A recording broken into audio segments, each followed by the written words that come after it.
Bismillahirrahmanirrahim. Alhamdulillahi Rabbil Alameen. Wassalatu wassalamu ala Muhammadinil Ummi wa ala alihi wa sahbihi wa sallam. Center for Future Studies மூலம் நடத்தப்படும் 7வது webinar சீரீஸில் இந்நிகழ்நிலை நிகழ்வுக்கு கலந்து கொண்டுள்ள பார்ட்டிசிபன்ட்ஸ் அனைவரையும் மேலும் வளவாளர் அவர்களையும் இனிய மாலை வந்தனங்கள். அஸ்ஸலாமு அலைக்கும் வரஹ்மத்துல்லாஹி வபரகாத்துஹு என்று விழித்தவளாக இன்றைய நிகழ்வுக்கு நாம் நுழைவதற்கு முன்னர் இன்றைய நிகழ்வின் தலைப்பினை ஆராய்ந்து கொள்வோம். அதாவது Sri Lanka's education system access quality and equity, அதாவது இலங்கையின் கல்வி முறைமை, அதற்குரிய சந்தர்ப்பங்கள், தரம் மற்றும் சம வாய்ப்பு சம்பந்தமான விடயங்களை பற்றி என்ற தலைப்பில் டாக்டர் ஜே.டே. கரீந்தீன் சார் அவர்கள் எமக்கு உரையாற்ற உள்ளார்கள். நாம் நிகழ்வுக்கு செல்வதற்கு முன்னர் இந்த நிகழ்வின் சில ஒழுங்குகளை பற்றி உங்களுக்கு ஞாபகப்படுத்தலாம் என்று விளைகின்றேன். அதாவது இந்த நிகழ்வு வளவாளர் அவர்கள் 30 நிமிடங்கள் கொண்ட ஒரு உரையாடலை உங்களுக்கு ஆற்றுவார்கள். அது மாத்திரமன்றி அதனை தொடர்ந்து 10 நிமிடங்கள் வரை கொஸ்டின் அண்ட் ஆன்சர் செஷன்ஸ் நடைபெறும். அதன் பிறகு வளவாளர்களுக்கான சர்டிபிகேட் அவார்டிங் செரிமனியும் இந்நிகழ்வில் நடைபெறும். முக்கியமாக அனைவரும் கவனத்தில் கொள்ள வேண்டிய ஒரு விடயம் என்னவென்றால், இது நிகழ்நிலையில் மூலம் நடப்பதனால் நீங்கள் பார்ட்டிசிபென்ட்ஸ் ஆகிய அனைவரும் உங்களுடைய மைக்னை மியூட் சிஸ்டத்திலே மியூட் பண்ணி வைத்திருப்பதன் மூலம் இந்த நிகழ்வை செம்மையாக கொண்டு செல்லலாம் என்று கருதுகின்றேன். அதற்கு முதல் இந்த நிகழ்வுக்கு நுழைவதற்கு முதல் எமது பெருமதி மிக்க வளவாளர் அவர்களை இன்ட்ரோடியூஸ் பண்ணுவதிலே நான் மிக பெருமை அடைகின்றேன். டாக்டர் ஜே.டே. கரீந்தீன் அவர்கள் இலங்கை ஓபன் யூனிவர்சிட்டி ஆஃப் ஸ்ரீலங்காவின் ஃபேக்கல்டி ஆஃப் எஜுகேஷனில் சீனியர் லெக்சரராக கடந்த 15 வருட காலமாக சேவையாற்றிக் கொண்டிருக்கின்றார். அவர் தற்போது சீனியர் லெக்சரர் கிரேட் 1 என்ற நிலையில் இருப்பதோடு மாபெரிய விடயமாக அவர் ப்ரொஃபசர் என்ற நிகழ்வுக்கு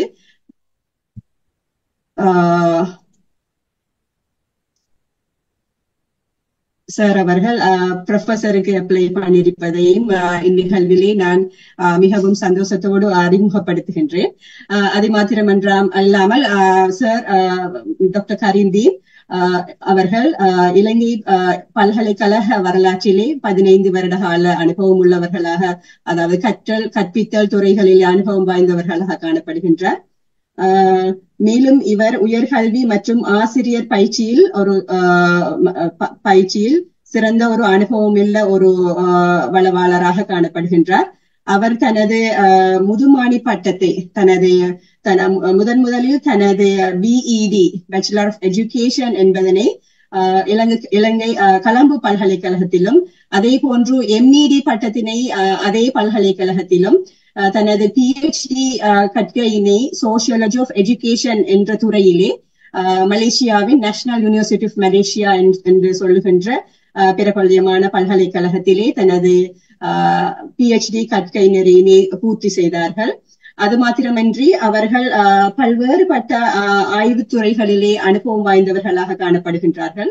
அவர்களுடைய ஆராய்ச்சி கட்டுரைகளினை உங்களுக்கு கூகுள் ஸ்காலர், ரிசர்ச் கேட் மற்றும் அகாடமியா போன்ற சமூக வலைத்தளங்களிலும் டேட்டா பேஸ்களிலும் அவர்களுடைய ஆராய்ச்சி கட்டுரைகளை நீங்கள் பார்க்கக்கூடியதாக இருக்கும். அவர் தனது ஆராய்ச்சி நிபுணத்துவத்தை கல்வியின் சமூகவியல் மற்றும் கல்வியின் நலன் மற்றும் சமூக சுற்றுச்சூழல் ஆதரவு மற்றும் ஸ்டூடெண்ட் பார்ட்டிசிபேஷன், அது மாத்திரமன்றி ஈக்யூட்டபிள் எஜுகேஷனல் அவுட்கம்ஸ் போன்ற துறைகளிலே பல்வேறுபட்ட அறிவுசார் கட்டுரைகள், புத்தகங்கள் என்பவற்றை வெளியீடு செய்திருக்கின்றார். அதி உயர்ந்த தரத்துக்கு உரிய ஸ்கோபஸ் என்று சொல்லக்கூடிய அந்த டேட்டாபேஸிலே தனது ஆராய்ச்சி கட்டுரைகளிலே பல்வேறு விதத்திலே அவர் பல்வேறு தலைப்புகளிலே ஆராய்ச்சியினை அவர் சமர்ப்பித்திருப்பதோடு நிறைய ஆராய்ச்சி கட்டுரைகளை அவர் பப்ளிஷும் செய்துள்ளார். அது மாத்திரமன்றி இப்போது அவர் மலேசியா மற்றும் இன்டர்நேஷனல் யூனிவர்சிட்டிஸோடு சேர்ந்து பல்வேறுபட்ட ஆராய்ச்சி திட்டங்களிலே முன்வைத்துள்ளார். அது மாத்திரமன்றி டாக்டர் கரீம்தீன் சார் அவர்கள் பல்வேறுபட்ட ஓபன் யூனிவர்சிட்டி மாத்திரமன்றி இலங்கையின் பல்வேறுபட்ட கல்வித்துறைகளிலே பல்வேறுபட்ட பதவிகளை வகித்துள்ளார். அவரது அதாவது ஆசிரியர் கல்வி, முதுகலை மேற்பார்வை மற்றும் கல்வி திட்டங்களுக்கான பாடத்திட்ட வடிவமைப்பிற்கும் அவர் குறிப்பிட்ட அளவு பங்களிப்பை வகித்துள்ளார். இவரது பங்களிப்பானது யாழ்ப்பாண பல்கலைக்கழகம் மற்றும் மட்டக்களப்பு அது மாத்திரமன்று அம்பாறை தேசிய கல்வி நிறுவனத்தால் நடத்தப்படும் வருகை தர விரிவுரையாளராகவும் இவர் பல்வேறுபட்ட நிகழ்ச்சி திட்டங்களிலே இவர் ஈடுபட்டு கொண்டு வருகின்றார். அது மாத்திரமன்றி அவருடைய பல்வேறுபட்ட அகடமிக் அச்சீவ்மெண்ட்ஸ்களை அவர் அடைந்துள்ளார். அதாவது தனது PhD கற்கை நெறியினை கிராஜுவேட் ஆன் டைம், அதாவது உரிய நேரத்தில் முடித்ததற்காக கிராஜுவேட் ஆன் டைம் என்ற விருதினையும் அவர் பெற்றதோடு 2022-2023 ஆண்டுகளுக்கான ஸ்பெஷல் ரிசர்ச் அவார்ட்ஸும் ஓபன் யூனிவர்சிட்டி மூலம் சாருக்கு கிடைக்கப்பட்டுள்ளது என்பது மிக மகிழ்ச்சிக்குரிய ஒரு விடயமாகும். அதே மாதிரி தனது டாக்டரல் டிகிரி ரிசர்ச்சிலே பெஸ்ட் ரிசர்ச் அவார்டினையும் அவர் பெற்றிருக்கிறார் என்பது நம் அனைவருக்கும் மிகப்பெரிய ஒரு சந்தோஷமான ஒரு விடயமாகும். எனவே இந்த கல்வித்துறையிலே பாண்டித்தியம் பெற்ற ஒரு கல்வியலாளரை கொண்டு நடத்தப்படுகின்ற இந்த கருத்தரங்கிலே உங்கள் அனைவரையும் நான் விழித்தவனாக தற்பொழுது இந்த நிகழ்ச்சிக்குள் நுழையலாம் என்று நினைக்கின்றேன். இப்போது நான் இந்த டாக்டர் கரீம்தீன் சார் அவர்களை அதாவது Sri Lanka's education system access quality and equity என்ற தலைப்பிலே தனது கருத்துக்களை பரிமாறிக்கொள்ளுமாறு அன்புடன் கேட்டுக்கொள்கின்றேன். நன்றி சிரேஷ்ட விரிவுரையாளர் கலாநிதி ஃபௌசுல் கரீம் அவர்களே. உண்மையாக சிறந்த ஒரு முன்னுரையை வழங்கினீர்கள். உங்களுக்கு நன்றிகள். அன்புக்குரிய பார்வையாளர்களே, இந்த நிகழ்ச்சியில் கலந்து கொண்டிருக்கும் ஆசிரியர்களே, கல்வித்துறை சார் அறிஞர்களே, விரிவுரையாளர்களே, ஆசிரிய மாணவர்களே மற்றும் பெற்றோர்களே, அனைவரையும் நான் அன்புடன் விழித்தவனாக இந்த மாலை பொழுதில் இந்த நேரத்தில் நாங்கள் இந்த நிகழ்வுக்கு மிக முக்கிய ஒரு வெயிட்டை கொடுத்து கலந்து கொண்டது ஒரு இந்த கல்வியின் மேல் இருக்கின்ற அக்கறையை காட்டுகின்றது. எனவே எனக்கு தரப்பட்டிருக்கின்ற இந்த 30 நிமிடத்துக்குள் எனது இந்த செஷனை செய்ய வேண்டியிருப்பதன் காரணமாக நான் நேரடியாகவே தலைப்புக்குள் செல்கின்றேன். நான் நினைக்கிறேன் உங்கள் அனைவருக்கும் இந்த ஸ்கிரீன் உங்களுக்கு விசிபிளாக இருக்கின்றது என்பதனை நான் பார்க்கின்றேன். அப்போது இந்த தலைப்பினை நான் குறிப்பாக வெறுமனே இலங்கையின் எஜுகேஷன் சிஸ்டம் எக்ஸஸ் ஈக்விட்டி எவ்வாறு இருக்கின்றது என்பதற்கு மேலாக மிடில் இன்கம் ட்ராப், அப்ப இலங்கை ஒரு மிடில் இன்கம் நாடாக இருக்கின்றது. அந்த வகையில் இந்த அதாவது ஸ்ரீலங்கா எஜுகேஷன் சிஸ்டத்திலே எக்ஸஸ் கல்வியை பெறுவதில் பிரச்சனை இருக்கின்றது, தரத்தில் பிரச்சனை இருக்கின்றது, கல்விக்கான சமத்துவத்தில் பிரச்சனை இருக்கின்றது. இந்த பிரச்சனைகளை ஆராய்ந்து நாங்கள் அதனை எவ்வாறு இந்த முகம் கொடுக்கலாம் என்ற அமைப்பில் இந்த பிரசன்டேஷனை நான் அமைத்திருக்கின்றேன். அந்த வகையில் குறிப்பாக இங்கே இருக்கின்ற ஆசிரியர்களை பொறுத்தவரையில் இந்த விஷயம் தெரியும், அதாவது இலங்கையில் கல்வி முறை எவ்வாறு இருக்கின்றது என்பது தெரியும். இன்னும் ஏனையோர்கள் இருப்பதன் காரணமாக நான் சற்று சுருக்கமாக சொல்கின்றேன். எமது கல்வி திட்டத்தை பொறுத்தவரை எங்களுக்கு தெரியும், முதலாம் ஆண்டு தொடக்கம் 13ஆம் ஆண்டு வரை அனைவருக்கும் கல்வி இலவசம் என்ற ஒரு தன்மை காணப்படுகின்றது. அதன் பின்னர் பல்கலைக்கழக கல்வியும் குறிப்பிட்ட மெரிட் பாஸை அடிப்படையாக வைத்து பல்கலைக்கழகம் நுழைகின்றவர்களுக்கு எங்களுக்கு தெரியும் primary grade 1 to 5, junior secondary 6 to 9, senior secondary 10 to 11, அதுக்கு பிறகு ஏ லெவல், அதன் பின்னர் பல்கலைக்கழக கல்வி. இந்த கல்வி இந்த ஸ்டேஜஸ் ஒரு குறிப்பான தன்மை ஒன்று இருக்கின்றது. என்னவெனில் இவையெல்லாம் குறிப்பாக இந்த ஸ்டேஜஸ்ல கல்வியை பெறுறது ஃப்ரீ. சில நாடுகள்ல இது காசு கொடுத்து படிக்க வேண்டியிருக்கின்றது. உதாரணமாக பாகிஸ்தான் போன்ற நாடுகளில் காசு கொடுத்து படிக்க வேண்டியிருக்கின்றது. எங்களுக்கு தெரியும் இந்த ஃப்ரீ எஜுகேஷன் பாலிசி 1945 அறிமுகப்படுத்தப்பட்டது. சம்பந்தமான அந்த கண்ணங்கர் பாலிசி உங்களுக்கு தெரியும் நினைக்கிறேன். இலங்கையில் கல்வி அறிவு வீதத்தை பொறுத்தவரையில் 2021 இலங்கையின் கல்வி அறிவு வீதம் 92%. இது சம்பந்தமாக நாங்கள் பார்ப்போம். ரைட், 92%. ஏன் இன்னும் இலங்கை நாடு அபிவிருத்தி அடையவில்லை என்றதையும் நாங்கள் பார்ப்போம். அதே நேரம் இலங்கையில் கல்வி இந்த கட்டமைப்பானது அதாவது தேசிய ரீதியாகவும் சில ப்ரொவின்சியல் ரீதியாகவும் அதன் அட்மினிஸ்ட்ரேட்டிவ் அமைப்பு இருக்கின்றது என்பதை எங்களுக்கு இந்த பின்னணியோட நாங்க இன்றைய நிகழ்ச்சியின் ஒரு சிறிய அறிமுகம். இந்த அறிமுகம் வைத்துக்கொண்டு நாங்கள் உள்ளே செல்வோம். எங்களுக்கு இலங்கை நாடு 1997 ஒரு மிடில் இன்கம் நாடாக, நடுத்தர வருமானம் பெறுகின்ற ஒரு நாடாக அறிமுகப்படுத்தப்பட்டது. எங்களுக்கு தெரியும்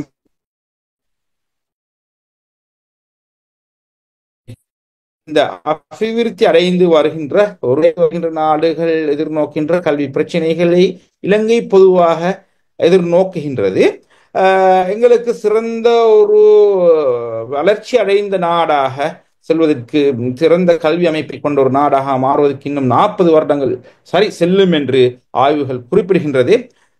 இந்த வகையில் கல்வி என்பது ஒரு நாட்டின் பொருளாதார அபிவிருத்தியில் முக்கியத்துவம் செலுத்துகின்ற ஒரு கருவியாக காணப்படுகின்றது.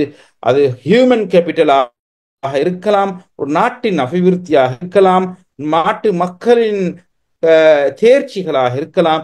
எங்களுக்கு தெரியும், சுருக்கமாக சொன்னால் அபிவிருத்தி அடைந்த நாடுகள் எல்லாம் கல்வியில் முன்னணி வகிக்கின்ற நாடுகளாக இன்று காணப்படுகின்றது. சகோதரர்களே, இப்ப ஏற்கனவே நான் சொன்னேன், இலங்கை நாட்டின் கல்வி அறிவு வீதம் 92%. ஆனால் லோ இனோவேஷன் அண்ட் காம்படிட்டிவ்னஸ், இது ஒரு பிரச்சனை. 92% இருக்கின்ற இந்த நாடு அபிவிருத்தி அடைந்த நாடாக இருக்க வேண்டும். இதற்கான விளக்கம் சென்று இந்த அடுத்த ஸ்லைடுகளில் வரும். அதனை சுருக்கமாக சொல்கின்றேன்.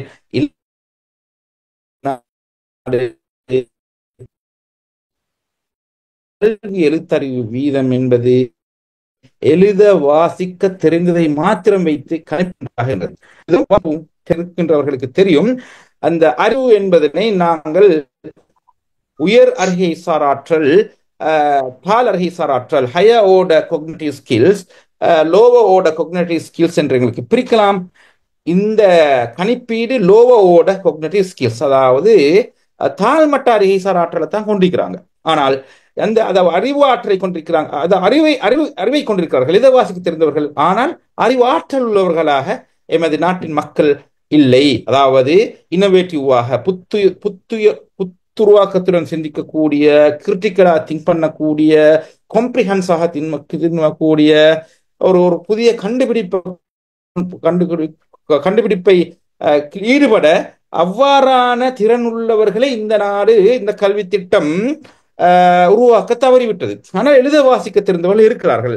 அது 1900களுக்கு முன்பர் ஓகே, எழுத வாசிக்க தெரிஞ்சால் போதும். எழுத வாசிக்க தெரிந்தது, அதாவது கல்வியை நுகர்வாக எடுத்துக் கொண்டிருக்கிறார்கள், நுகர்வாகத்தான் கொண்டிருக்கிறார்களே ஒழிய அதை முதலீடாக கொள்ளவில்லை. அதுதான் இந்த நாடு இன்னும் அபிவிருத்தி அடைந்து வரும் நாடாக காணப்படுகின்றது. ரைட், எங்களுக்கு தெரியும் எக்ஸஸ் நாங்க பார்க்கின்றோம். நாங்கள் நேரடியாக இப்போ டாபிக்கு போறோம். எக்ஸஸை பொறுத்தவரையிலும் மிக சுருக்கமாக சொல்லிக் கொண்டு போறேன். பிரைமரிக்கு 98% childrens they have the education. Junior secondary ஆக 95, 3% குறையுது. சீனியர் செகண்டரி 87% குறையுது. நாங்க பார்க்கிறோம். இதுல ஏர்பன் நகர்ப்புற 60%, 45% ரூரல் ஏரியாலும் இருக்கின்றது. அந்த வகையில இலங்கையின் கல்வி அறிவு 92 காணப்படுகின்றது.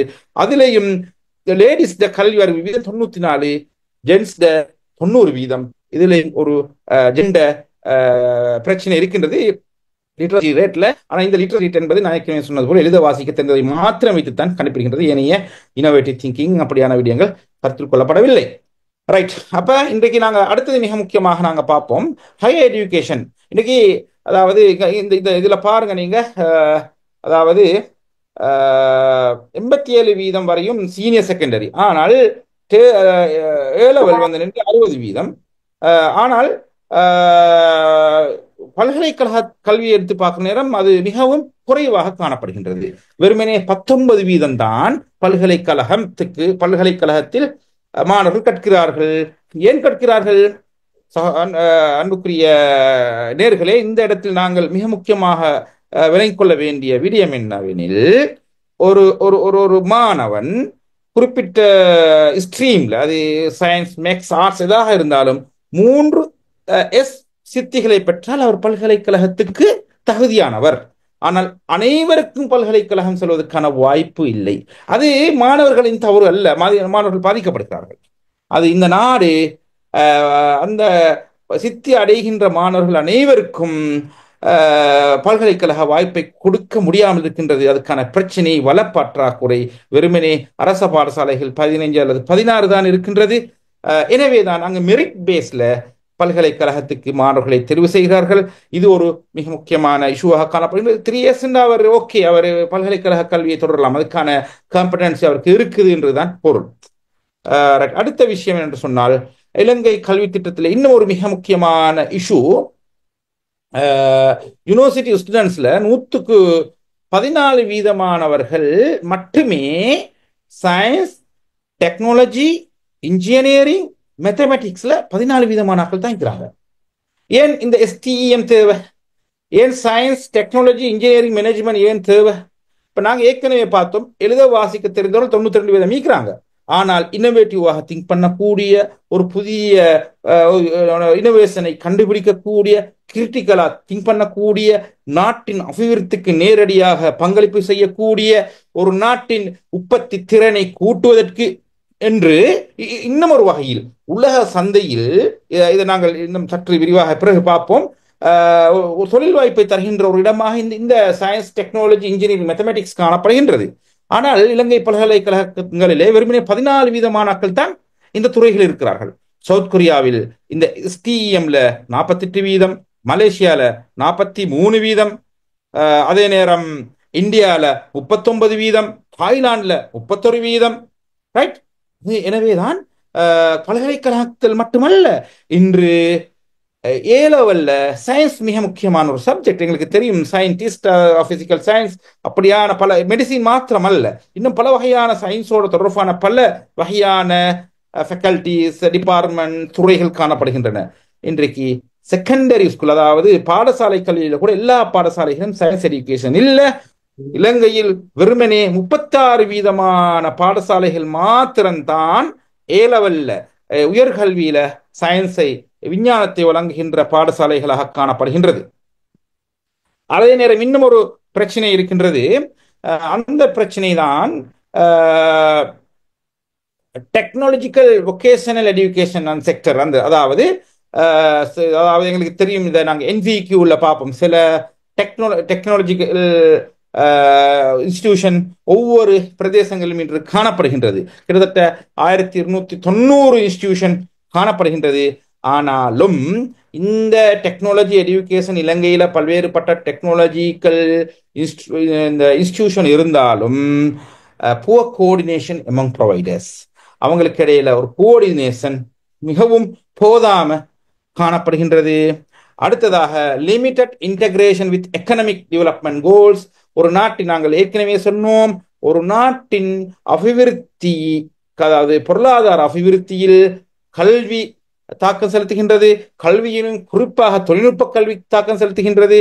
ஆனால் அந்த பொருளாதார அபிவிருத்தி நோக்கங்களுடன் இந்த டெக்னாலஜிக்கல் செக்டருக்கு, அதாவது இந்த இன்ஸ்டிடியூஷனுக்கு, வொகேஷனல் இன்ஸ்டிடியூஷனுக்கு அல்லது அந்த கோர்ஸை ஒஃபர் பண்றவர்களுக்கும் இடையில தொடர்பு இல்லாமல் காணப்படுகின்றது. அதாவது வேலை உலகுக்கு தேவையான தொழிலாளர்களை வழங்குவதுதான் இந்த டெக்னாலஜிக்கல் வொகேஷனல் எஜுகேஷன் மிக முக்கியமான பங்கு. ஆனால் அது அடிக்கடி மாறும். அதாவது சந்தைக்கான கேள்வி மாறிக்கொண்டே இருக்கும். அதற்கேற்ப இவர்கள் இந்த தேவையான மாணவர்களை தொழிலாளர்களை வழங்க வேண்டும். ஆனால் அந்த சந்தைக்கும் இந்த இந்த இந்த இன்ஸ்டிடியூஷனுக்கும் அல்லது இந்த டெக்னாலஜிக்கல் வெக்கேஷனல் எஜுகேஷன் செக்டருக்கும் இடையில தொடர்பு மிகவும் குறைவாக காணப்படுகின்றது. எனவே இது ஒரு இந்த பிரச்சனையாக காணப்படுகின்றது. இது இலங்கையில் காணப்படுகின்ற பிரச்சனை. மற்ற நாடுகளை நாங்கள் பார்க்கவில்லை. இலங்கையில் இந்த பிரச்சனை காணப்படுகின்றது. டெக்னாலஜிக்கல் வொகேஷனல் எஜுகேஷன் செக்டர் அதனது கரிக்குலங்கள் பழைய நிலைமையில இருக்கின்றது. அது மிக வேகமாக மாற இல்லை என்ற ஒரு தன்மை காணப்படுகின்றது. நாங்க இப்ப பார்ப்போம் இலங்கையில காணப்படுகின்ற ஹையர் எஜுகேஷன் குவாலிட்டியை கொஞ்சம் பார்ப்போம் நாங்க. ரைட், ஸ்ரீலங்கா பொறுத்தவரையில் low research intensity and output. இன்று பெரும்பாலான நாடுகள்ல, அபிவிருத்தி அடைஞ்ச நாடுகள்ல அல்லது சிங்கப்பூர், மலேசியா, சவுத் கொரியா போன்ற நாடுகள்ல பல்கலைக்கழகங்கள்ல ஆய்வுகளை மேற்கொள்வதற்காக வேண்டி பெரிய அளவில் நிதிகளை கொடுப்பார்கள். ஆனால் இலங்கையை பொறுத்தவரையில் அந்த ஆய்வுகளை மேற்கொள்வதற்கு கொடுக்கப்படுகின்ற நிதி அல்லது அதுக்கான வேண்டாம் வாய்ப்புகளை வழங்குவதில் ஒரு குறைநிலை காணப்படுகின்றது. அதற்கான சூழலும் காணப்படுவதில்லை. அதற்கான அடிப்படைகளும் இருக்குது, பெரிய அளவுல இல்லை. ஏனெனில் ரிசர்ச் மிக முக்கியமானது, ஆய்வு என்பது முக்கியமானது. வெறுமனே ஒரு தீசிஸை எழுவதல்ல. அந்த தீசிஸை எழுவதனூடாக பல்வேறுபட்ட அதாவது அறிவில் காணப்படுகின்ற அந்த கெப்பை நாங்கள் கண்டுபிடித்து புதிய நாலேஜை வழங்குகின்ற அந்த வேலை, அது சோசியல் சயின்ஸாக இருக்கலாம், பிசிக்கல் சயின்ஸாக இருக்கலாம், இன்ஜினியரிங்காக இருக்கலாம். அப்ப அது துறையில் நாங்கள் புதிய புதிய விடயங்களை கொடுப்பதன் மூலமாக அந்த நாட்டு கல்வி ரீதியாக மிக முன்னேற்ற நிலையில் வரும். எனவே இலங்கையில் பல்கலைக்கழகங்களாக இருந்தாலும் சரி, ரிசர்ச் இன்ஸ்டிடியூஷன்களாக இருந்தாலும் சரி, இது ஒரு low research intensity and output இருப்பதை நாங்கள் அவதானிக்கின்றோம். அது மட்டுமல்ல, சைட்டபிள் டாக்குமெண்ட் ஹை இண்டெக்ஸ்ல ஸ்ரீலங்கா 25வது இடம். ரைட், 75வது இடம். அதாவது உயர்கல்வியில நீங்கள் ஒரு பெரிய, எனக்கு நேரம் இல்லை விளங்கப்படுத்துறதுக்கு, அதாவது ஆர்டர் பண்ற நேரம், ரேங்க் பண்ற நேரம் கல்வி ரீதியாக ஹையர் எஜுகேஷன் 75வது நாடாக காணப்படுகின்றது. ரைட், அடுத்தது focus on teaching not research and innovation. ஏற்கனவே நாங்கள் சொன்னதுதான், ஃபோக்கஸ் டீச்சிங் தான் ஸ்ரீலங்காட கல்வி திட்டம். இது 5ஆம் ஆண்டு ஸ்காலர்ஷிப்பாக இருக்கலாம், ஓலவலாக இருக்கலாம், ஏலவலாக இருக்கலாம், ஏன் பல்கலைக்கழக கல்வியாக இருக்கலாம். அவர் ஃபோக்கஸாக இருப்பது எக்ஸாமினேஷன் ஓரியன்டட், பரீட்சையில் பாஸ் பண்ணுவது. குறிப்பாக இது ஆர்ட்ஸ் ஸ்ட்ரீம்ல, ரிசர்ச்ல, இனோவேஷன்ல ஃபோக்கஸ் குறைவு. அதுக்கான ஃபண்டுகளும் இல்லை, அதுக்கான வாய்ப்புகளும் இல்லை. கலை திட்டத்தில் அதுக்கான இடமும் குறைவு. இனோவேஷன், பாடசாலை கல்வியில் இனோவேஷனை கொண்டு வரலாம்.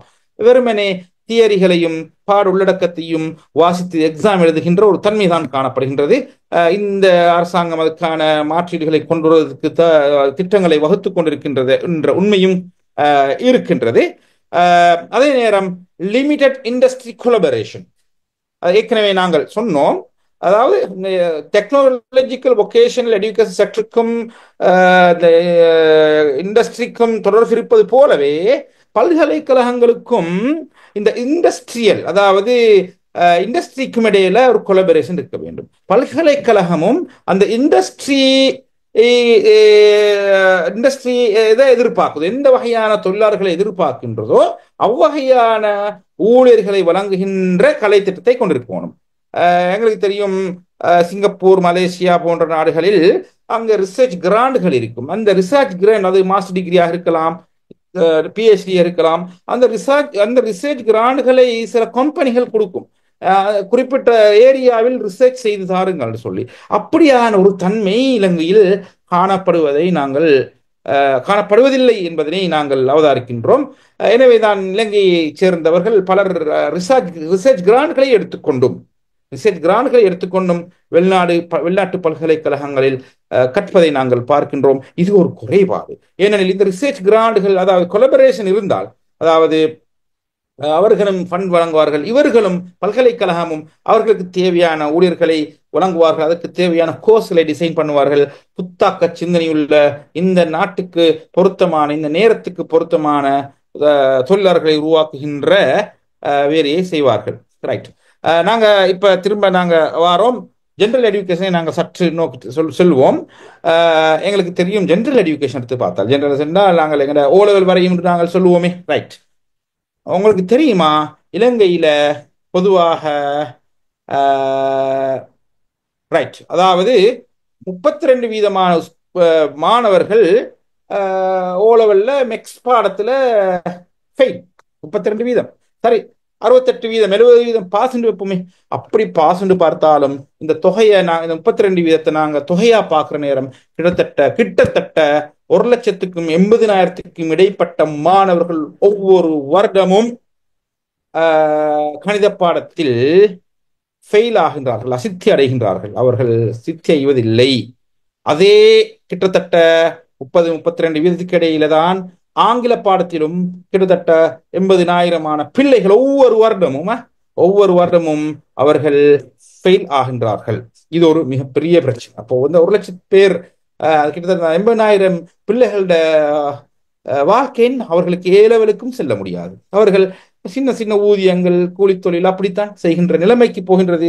விவசாயத்துக்கு போவார்கள். அவர்களது எதிர்காலம் மிகவும் பிரச்சனைக்குரியதாக இருக்கின்றது. இது நாட்டின் ஒரு வளம், மனித வளம். அவர்கள் 11 வருடங்கள் படித்து ஒன்றுமில்லாமல் செல்கின்றார்கள். ரைட். அதே நேரம் இன்னும் ஒரு பிரச்சனை. இது நான் வேறையாக இருந்தது, டைமை குறைச்சதால நான் எல்லாம் ஒன்றுக்கு போட்டேன். தனியாக பார்க்கலாம். Teacher shortage in science and mathematics. குறிப்பாக பாடசாலைகள்ல விஞ்ஞானம், கணிதம், ஆங்கிலம் போன்ற பாடங்களை கற்பிப்பதற்கான ஆசிரியர்கள் பற்றாக்குறையாக இருக்கிறார். இது போதும் பற்றாக்குறை. இன்றைக்கு நாங்கள் பார்க்கிறோம், நீங்கள் கலை திட்ட ஆசிரியர்கள் இருப்பீர்கள். எங்களுக்கு கலை ஆர்ட்ஸ் ஸ்ட்ரீம் உள்ள ஆசிரியர்கள் தேவை. ஆனால் நாங்கள் பாடசாலை என்று எடுத்து பார்த்தால் இந்த ஆசிரியர்களுக்கான டிமாண்டும் கூட அவர்கள் இல்லை. அதுவும் குறிப்பாக ரூரல் ஏரியால இந்த ஆசிரியர்களோட பற்றாக்குறை மிகவும் குறைவு. ஏனெனில் ஏர்பன் ஏரியாவில் உள்ளவங்க அங்கதான் சயின்ஸ் எஜுகேஷனுக்கான பாடசாலைகள் அங்கதான் இருக்கின்றது, ஏர்பன் ஏரியால. அப்ப அங்க சயின்ஸ்ல ஏலவெல்ல செய்துட்டு சில நேரம் ரூரல் ஏரியால அவங்க ஜொப் எடுத்துக்கொண்டு அவங்க 5 வருஷத்துல திரும்ப டிரான்ஸ்பர் ஆகுவாங்க. அப்ப திரும்பவும் ரூரல் ஏரியால பிரச்சனை, இதை நாங்க திரும்ப பார்ப்போம். எனவே இது ஒரு issue. Uneven distribution of qualified teachers. எல்லா ரூரல், ஏர்பன் ஒவ்வொரு டிஸ்ட்ரிக்டுக்கும் குவாலிஃபைடான டீச்சர்ஸ் மாதிரி இந்த சமமாக வழங்காத ஒரு பிரச்சனையும் இருக்கின்றது. இது ஒரு மிகப்பெரிய பிரச்சனை. அப்ப அந்த பாடசாலைகள்ல படிக்கின்ற பிள்ளைகளுக்கு யாரு சயின்ஸை படிச்சு கொடுக்கிறது, யாரு மேக்ஸை படிச்சு கொடுக்கிறது, இங்கிலீஷை யாரு படிச்சு கொடுக்கிறது? அதுதான் நாங்க 32% மாணவர்கள் ஃபெயில் ஆகுவதற்கான, அசித்தடைவதற்கான காரணமாக இருக்கலாம் என்று, ஒரு காரணியாக இருக்கலாம் என்று நான் நினைக்கின்றேன். ரைட்.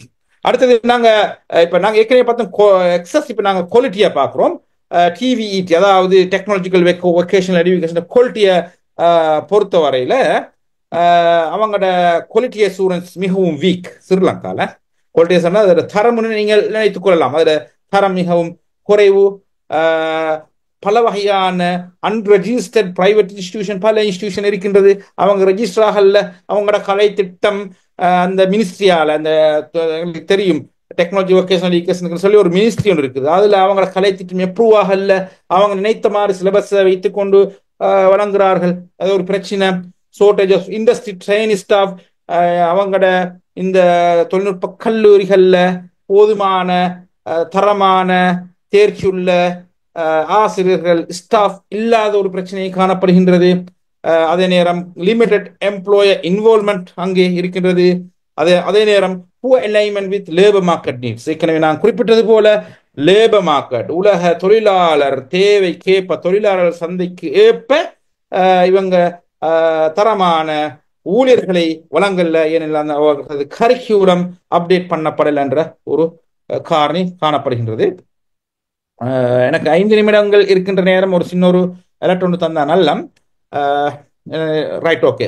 அடுத்தது ஈக்விட்டி இன் எஜுகேஷனல் ரீஜனல் டிஸ்பரிட்டிஸ். அதாவது பொதுவாக லொகேஷனை வைத்து பார்க்குற நேரமும் கூட இலங்கையில ஒரு தளம்பல் நிலை அல்லது ஈக்குவல் டிஸ்ட்ரிபியூஷன் அங்கே இல்லாத நிலைமை ஒன்று காணப்படுகின்றது. உதாரணமாக இலங்கையில தேசிய பாடசாலை, புரோவின்சியல் மாகாண பாடசாலைகள் இருக்கின்றன. தேசிய பாடசாலைகளுக்கான வளங்கள் கூட, அவங்களுக்கான சந்தர்ப்பங்கள் கூட, அங்க கரிக்குலம் ஓட கோ கரிக்குலர் ஆக்டிவிட்டிஸ்க்கான சந்தர்ப்பங்கள் கூட, அவங்களுக்கு ஹிடன் கரிக்குலம் கூட. இந்த டெர்மினாலஜி எல்லாம் தெரியும் என்று நான் நினைக்கின்றேன். அப்படியான இது இருக்குது. ஆனால் ப்ரொவின்சியல் ஸ்கூல்ல ஒரு பாதிப்பு இருக்கின்றது. ரைட். குறிப்பாக ஏற்கனவே நான் சொன்னது போல சயின்ஸ் எஜுகேஷன் மிக முக்கியமானது. எங்களுக்கு தெரியும். அதுதான் கண்டிப்பாக இனோவேஷனை கொண்டு வரக்கூடியது. அந்த வகையில வெறுமனே 26% ஏலெவல் ஸ்கூல்ஸ் தான் சென்ட்ரல் ப்ரொவின்ஸ்ல இருக்குது சயின்ஸ் எஜுகேஷனுக்கு. 20 மற்ற 74% பாடசாலைகள்ல மத்திய மாகாணத்துல சயின்ஸ் இல்லை. அதே நேரம் நார்த் வெஸ்டர்ன் ப்ரொவின்ஸ்ல வெறுமனே 29% சயின்ஸ் ஸ்கூல்ஸ், அதாவது ஏலெவல்ல சயின்ஸ். ஒவ்வொரு ப்ரொவின்ஸ்ல வெறுமனே 29%, நார்த் சென்ட்ரல் ப்ரொவின்ஸ்ல 33%. இதை நான் அடுத்த இதை கொண்டு வரல.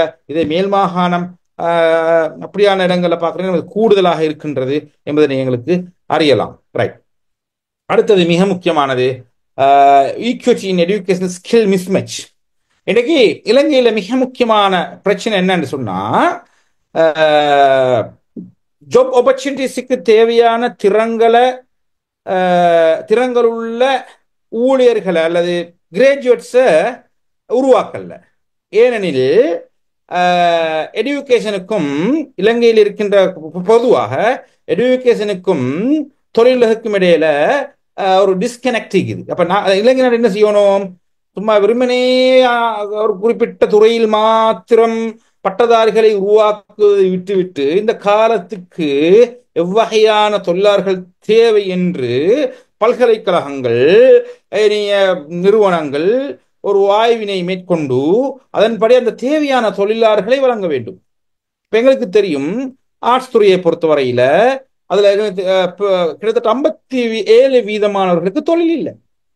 இன்றைக்கு பிஹெச்டி முடித்தாலும் கூட அந்த 57 அந்த கலைத்துறையில தொழிலை பெற்றுக்கொள்வது கடினமாக இருக்கின்றது.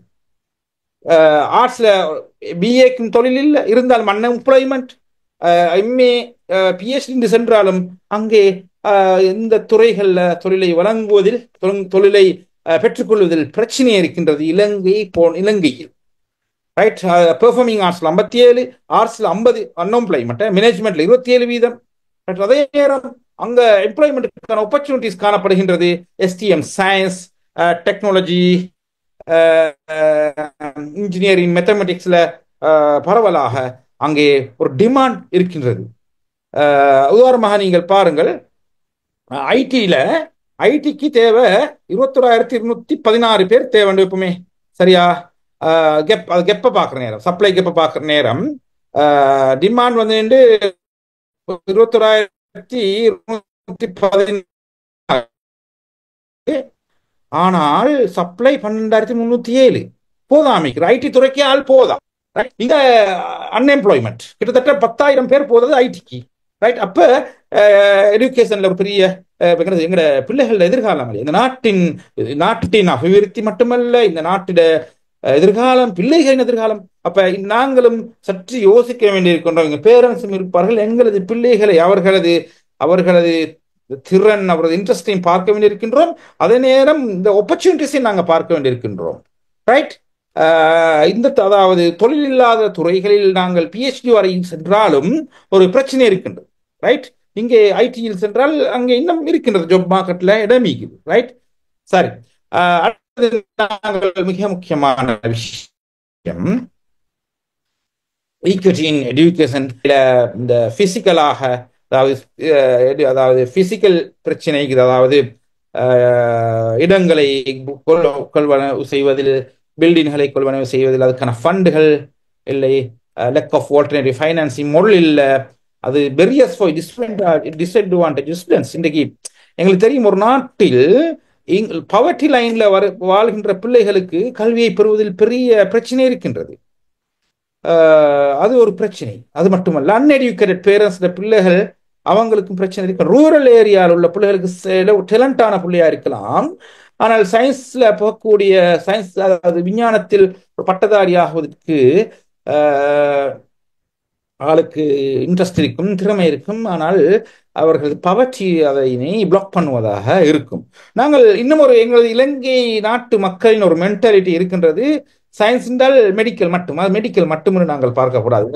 ஏனெனில் எங்கள் நாட்டுக்கு தேவையான வைத்தியர்கள் இன்னும் குறைவு இருந்தாலும் எல்லாருக்கும் டாக்டராகவும் இல்லாது, எல்லாருக்கும் டாக்டராகவும் தேவையில்லை. ஏனெனில் ஏனைய செக்டர்கள் இருக்கின்றது. ரைட்.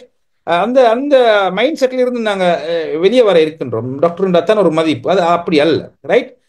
எனவே அந்த வகையில் need for education, loan programs and financial support, இந்த துறைகளில் லோன்கள் ப்ரோக்ராம்ஸ்கள் எல்லாம் தேவைப்படுகின்றது. ரைட். ரைட். நாங்கள் இன்னும் ஒரு விஷயம், ஈக்விட்டி இன் எஜுகேஷன்ல மிக முக்கியமாக நான் அந்த பாவர்ட்டி லைனை தான் இதை திரும்ப சொல்றேன். கிட்டத்தட்ட 20% இன்கம் பெறுகின்ற, அதாவது டாப் இன்கம், அதாவது இலங்கையில் அதிகமாக அதாவது 20% டாப் இன்கம் பெறுகின்றவர்கள பிள்ளைகள் 90% பல்கலைக்கழக கல்வியை பெறுகிறார்கள். விளங்குதா? அவங்க 20% தான் சனத்தொகையில டாப் இன்கம், ஆனால் அவர்களோட பிள்ளைகள் 90%, 10% தான் அவங்க ஹை எஜுகேஷனுக்கு போகல. மற்ற 90% பிள்ளைகளும் ஹை எஜுகேஷனை பெறுறாங்க. இலங்கையில் இல்லையா, போவாங்க ஆஸ்திரேலியாவுக்கு போவாங்க. ஆஸ்திரேலியா கஷ்டமா, யூகேக்கு போவாங்க. அங்க கஷ்டமா, சிங்கப்பூர் போவாங்க. கஷ்டமா, மலேசியாவுக்கு போவாங்க. மலேசியால பல்வேறுபட்ட ஆஸ்திரேலியன் யூனிவர்சிட்டி, யூகே யூனிவர்சிட்டி இல்லை, மலேசியாவின் பல யூனிவர்சிட்டி, மலேசியா தேசிய பல்கலைக்கழகங்கள், மலேசிய நாட்டின் பல்கலைக்கழகங்கள், மலேசிய நாட்டில் காணப்படுகின்ற 200 பல்கலைக்கழகங்கள், பிரைவேட் பல்கலைக்கழகங்கள் காணப்படுகின்றன. அங்கே சொல்லுவார்கள், அங்கே காசு உள்ளவர்கள் அங்கே போவார்கள். ஆனால் இங்கே பாருங்கள், பொட்டம், அதாவது குறைந்த வருமானம் பெறுகின்ற 20% பெற்றோர்கள பிள்ளைகள் வெறுமனே 12% உயர்கல்வியை மாத்திரம்தான் பெறுகிறார்கள். அவர்கள் ஏதோ போட்டி பரீட்சையில இலங்கை பல்கலைக்கழகத்துக்கு சென்றிருப்பார்கள். இது ஒரு, அதாவது 100க்கு 12%, 100க்கு, அதாவது ஏனைய 88% இந்த குறைந்த வருமானம் பெறுகின்ற பிள்ளைகளுக்கு உயர் பல்கலைக்கழக வாய்ப்பு இல்லை. அது இந்த 12%ம் தெரிவு செய்யப்பட்டு போறவங்க 88% மாணாக்கள் நிலைமை என்ன? ரைட். அப்ப அங்க 90% மாணாக்கள் போறாங்களே.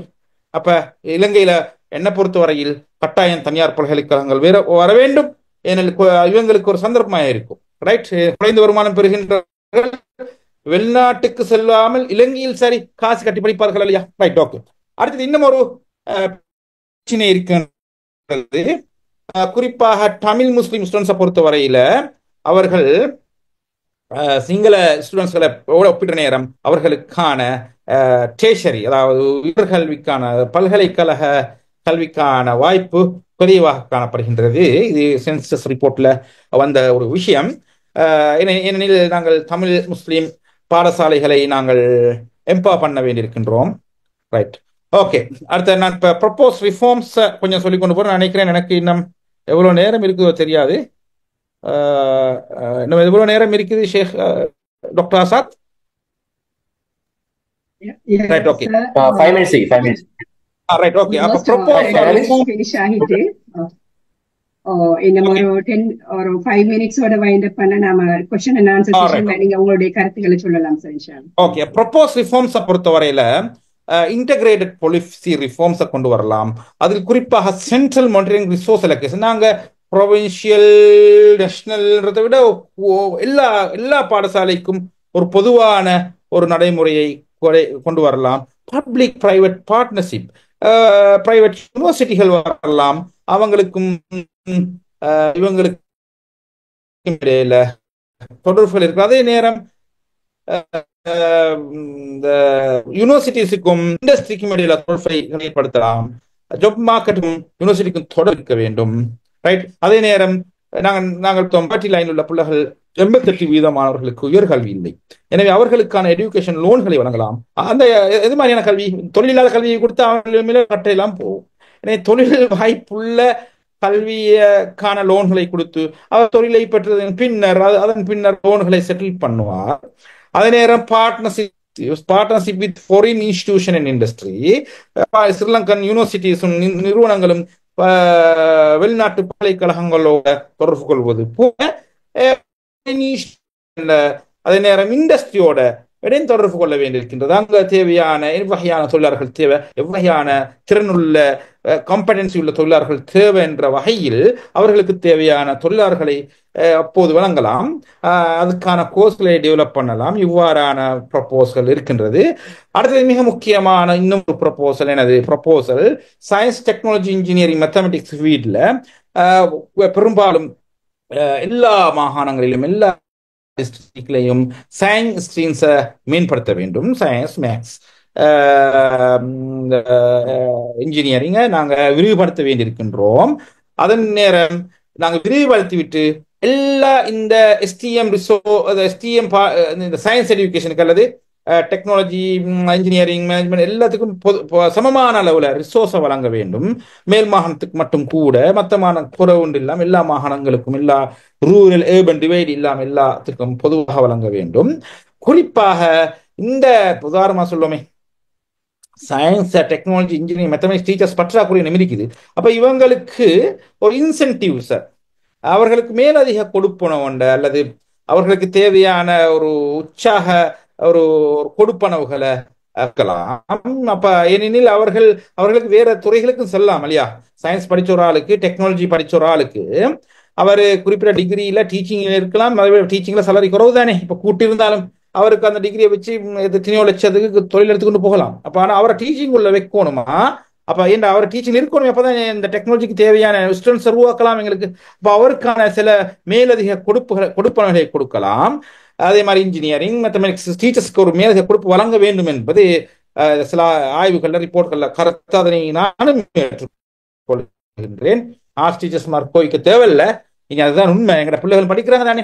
ரைட். அதே நேரம் digital technology access for under served areas. இன்றைக்கு நாங்கள் பார்க்கிறோம் பல பாடசாலைகள்ல எங்களுக்கு தெரியும் education with integrated with educational technology. Without educational technology we cannot deliver the education nowadays. So இன்றைக்கு பல பாடசாலைகள்ல கம்ப்யூட்டர் லெப் இல்லை. கம்ப்யூட்டர் லெப் இருந்தாலும் கம்ப்யூட்டர் இல்லை. கம்ப்யூட்டர் இருந்தாலும் பழைய கம்ப்யூட்டர், காலம் கடந்த கம்ப்யூட்டர். அப்படித்தான் இருந்தாலும் அங்க ஐடி டீச்சர் இல்லை. ரைட். அவர் தான் இருந்தாலும் அங்க எலக்ட்ரிசிட்டி இல்லை. எலக்ட்ரிசிட்டி இருந்தாலும் எலக்ட்ரிசிட்டி பில்லை கட்டுவதற்கு காசு இல்லை. இப்படியான பிரச்சனைகள் இருக்கின்றது.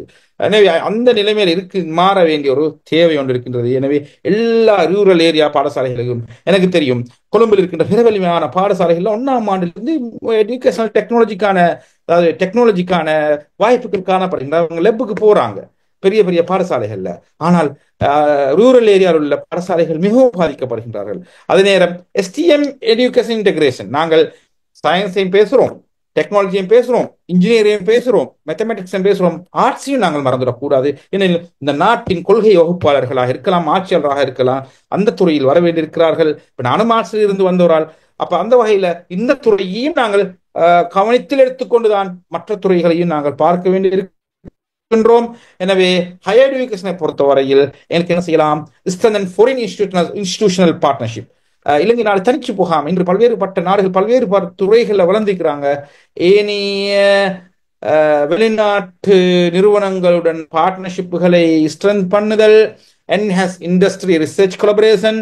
நான் ஏற்கனவே சொன்னது போல இண்டஸ்ட்ரியில இருக்கின்ற அவர்களுக்கு தேவையான ஊழியர்களை வழங்குவதற்கு அவர்களோட சேர்ந்து நாங்கள் ரிசர்ச்களில் ஈடுபடுதல். இன்றைக்கு பல்கலைக்கழகங்கள் அவங்களோட அவர்கள் தேவையை காண வேண்டும், அவர்களும் எங்களை நம்பி ஃபண்ட் தர வேண்டும், நாங்களும் ஃபண்டை சரியான முறையில் பயன்படுத்த வேண்டும், சரியான அவுட்புட் வர வேண்டும். இது இலங்கையில் பெரும் பிரச்சனையாக காணப்படுகின்றது.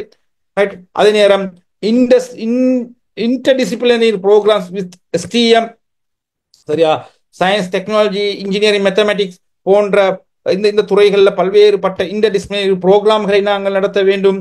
reduce administrative inefficiencies. நான் நினைக்கிறேன் இந்த அரசாங்கத்தில் இது நடைபெறுகின்றது. அதாவது இன்று எங்களுக்கு தெரியும் அதாவது இந்த நிறுவன ரீதியில் ஒரு இன்எஃபிஷியன்சி காணப்படுகின்றது. இன்றைக்கு வளங்கள் சரியான முறையில் பயன்படுத்தப்படுவதில்லை, வளங்கள் வீணடிக்கப்படுது, சரியான முறையில் நிர்வாகம் இல்லை. எனவே இன்றைக்கு சஸ்டெயினபிலிட்டி என்ற அந்த துணி எல்லா இடத்திலையும் பரவலாக பேசப்படுகின்றது. குறிப்பாக எங்களுக்கு தெரியும் இந்த ரிடியூஸ் எஃபிஷியன்சி இன்று நாட்டில் ஜனாதிபதி கூட அதோட நான் ஒரு அரசாங்க ஒரு கட்சிக்கு சார்பாக கதைக்கல, நான் பொதுவான உள்ள சொல்றேன். எங்களுக்கு விளங்குற விலைகளை பார்க்கிறோம். ஜனாதிபதியிலிருந்து இன்று இந்த தேவையற்ற செலவுகளை குறைத்து கொண்டு வருகின்ற ஒரு தன்மை காணப்படுகின்றது. இது எல்லா இடங்களிலையும், பல்கலைக்கழகங்களாக இருக்கலாம், பாடசாலையாக இருக்கலாம், எல்லா இடங்களையும் அது நடைபெற வேண்டும். அதே நேரம் promote life long learning pathways. அது என்னது? இன்றைக்கு ஒரு காலம் இருந்தது 1980களுக்கு முந்தி அல்லது 2000க்கு முந்தி இருப்போமே, நாங்க ஒரு விடயத்தை கற்றிருப்போம், அது போதும் எங்களது வாழ்க்கையை ஓட்டுறதுக்கு. இப்ப அப்படி அல்ல. நாங்க படிக்கிறது லேர்ன் டு லேர்ன்.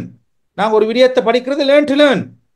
முடியாது. நாங்க பிஎச்டி தான் எடுத்தாலும் படிப்பு முடியாது. ஏனெனில் அறிவு, நான் பல இடங்களில் சொல்கிறேன், அறிவு என்பது மிக வேகமாக வளர்ந்து கொண்டிருக்கின்றது. இன்று நாங்கள் வாழ்கின்ற இந்த உலகம் நாலேஜ் எக்ஸ்ப்ளோஷன், அறிவின் வெடிப்பு என்று சொல்லுவோம். நாலேஜ் பேஸ் சொசைட்டின்னு சொல்லுவோம். அறிவு மைய சமூகம் என்று சொல்லுகின்றோம். அறிவு மைய சமூகத்தின் ஒரு மிக முக்கியமான பண்பு தான் வாழ்க்கை தொடர் தேர்ச்சியான கல்வி. எனவே இதை நாங்க ப்ரொமோட் பண்ண வேண்டிக்கிறோம். ஹையர் எஜுகேஷன்ல விரிவுரையாளர்கள் தொடக்கம், ஆசிரியர்கள் தொடக்கம், ஏன் பேராசிரியர் தொடக்கம், அவர்கள் லைஃப் லேர்னிங்ல நாங்க ஈடுபட வேண்டும். இது ஒரு சிக்கலான, போதாமல் இருக்கின்றது இலங்கையில். இது மிக முக்கியமாக நடைபெற வேண்டும். அதே நேரம் propose reforms in technological vocational education செக்டர்ல, அதாவது தொழில்நுட்ப கல்லூரிகள் என்ன நடக்க வேணும்டா, ஸ்ட்ரென்தன் எக்ஸிகியூஷன் சிஸ்டம். அங்க அதாவது எங்களுக்கு தெரியும், ஒரு கோர்ஸை வழங்குறேன்னு சொன்னா அதுக்கான அனுமதியை பெறுவோம். அதுக்கான நிறுவனம் இருக்கின்றது. இப்போ பல்கலைக்கழக பொறுத்தவரையில் யூஜிசி இருக்கின்றது. டிவிடியை பொறுத்தவரையில் அந்த மினிஸ்ட்ரி இருக்கின்றது. அவங்கள்ட்ட டிவிடி அந்த மினிஸ்ட்ரி, அந்த குறிப்பிட்ட மினிஸ்ட்ரியில அவங்க வந்து பார்ப்பாங்க. அவங்களோட சேர்ந்து அந்த எங்களோட கரிக்குலங்களை ரிஃபார்ம் பண்ண வேண்டி இருக்கின்றது. ரைட், ஓகே, ரைட், கொஞ்சம் மீனிங்க கோல் வந்துச்சு இந்த. Right, okay. இன்னும் இந்த நிகழ்வினை நிறைவு செய்வதற்கு இன்னும் 10 நிமிடங்கள் மாத்திரமே உள்ளதனால் வளவாறு மிகப்பெரிய கருத்துக்களை நாங்கள் வரவேற்கின்றோம். சிறந்த வளமிக்க கருத்துக்களை சார் குறிப்பிட்டீர்கள். மேலும் சிறிது சமரைஸ் பண்ணினால் மிச்சம் நல்லா இருக்கும் சார். அதுக்கு தொடர்ந்து வந்திருக்கின்ற பார்ட்டிசிபென்ட்ஸ் ஒரு கொஸ்டின்ஸ் ஆன்சர் செஷன் இருப்பதனால கொஞ்சம் சமரைஸ் பண்ணுங்க. Right, okay. இந்த கொஞ்சம் போல் வந்த நேரம் இது. ரைட், ஓகே, சரி. ரைட், ஓகே, சரி. அதே நேரம் ஓகே, எம்ப்ளாயரை நாங்கள் கரிக்குலம் டெவலப்மெண்ட் இன்வால்வ் பண்ண வேண்டும். லேபர் மார்க்கெட் இன்ஃபர்மேஷன் சிஸ்டம் ஒன்று இருக்க வேண்டும். அதே மாதிரி work paste learning and industrial project இருக்க வேண்டும். ரைட், நாங்கள் முடிக்கிறோம். எனவே இப்போ இந்த இலங்கை நாட்டில், இந்த நாட்டின் இந்த மிடில் இன்கம் கண்ட்ரியிலிருந்து நாங்கள் மேலே வரணும்னு சொன்னால் லோவர் இன்கமுக்கு நாங்கள் போனோம். அந்த வகையில் இந்த நாடு மேலே வரணும்ன்றா கட்டாயம் கல்வியில் ரிஃபார்ம்ஸ்கள், சீர்திருத்தங்கள் மேற்கொள்ளப்பட வேண்டும். இந்த அரசாங்கம் அதுக்கான வேலைகளை செய்து கொண்டிருக்கின்றது. அதனை நான் கதைக்க எனக்கு நேரமில்லை. அவர்கள் சில வேலைகளை செய்து கொண்டிருக்கிறார்கள். எலிங் எடியூகேஷன் வித் எக்கனாமிக் கோல்ஸ், பொருளாதார நோக்கங்களை லைனாக இருக்கணும். அதனை நோக்கியதாக இன்றைய எங்களது எஜுகேஷன் இருக்க வேண்டும். குறிப்பாக சயின்ஸ், டெக்னாலஜி, இன்ஜினியரிங், மேத்தமெட்டிக்ஸ் அந்த துறையில் கூடுதலான கிராஜுவேட்ஸை நாங்கள் உருவாக்க வேண்டியிருக்கின்றோம். Education is a foundation for innovation led growth. எனவே எஜுகேஷன் வெறுமனே எழுத வாசிக்க தெரிஞ்சவர்களை உருவாக்குவதை விட்டுவிட்டு இனோவேஷன்ல புதிய கண்டுபிடிப்பு, அறிவாற்றல்களை உருவாக்குகின்ற கலை திட்டம் வேண்டும். Agent need for reform implementation. நாங்கள் ரிஃபார்ம் பண்ணி அதை இம்ப்ளிமெண்ட் பண்றதுக்கான வேலைகளை நாங்கள் செய்ய வேண்டும். இப்பொழுது உங்களுக்கான கொஸ்டின் அண்ட் ஆன்சர்ஸுக்கான நேரம். Right, okay. மிஸ் நாங்க வச்சுட்டோம். நன்றி டாக்டர் கரிந்தி. மிகவும் பெருமதிமிக்க கருத்துக்களை இந்த வெபினாரிலே பகிர்ந்து கொண்ட வளவாளர் அவர்களுக்கு மிக நன்றி. இப்போது இந்த நேரத்தை நாம் பார்ட்டிசிபென்ட்ஸிடம் விடுகின்றோம்.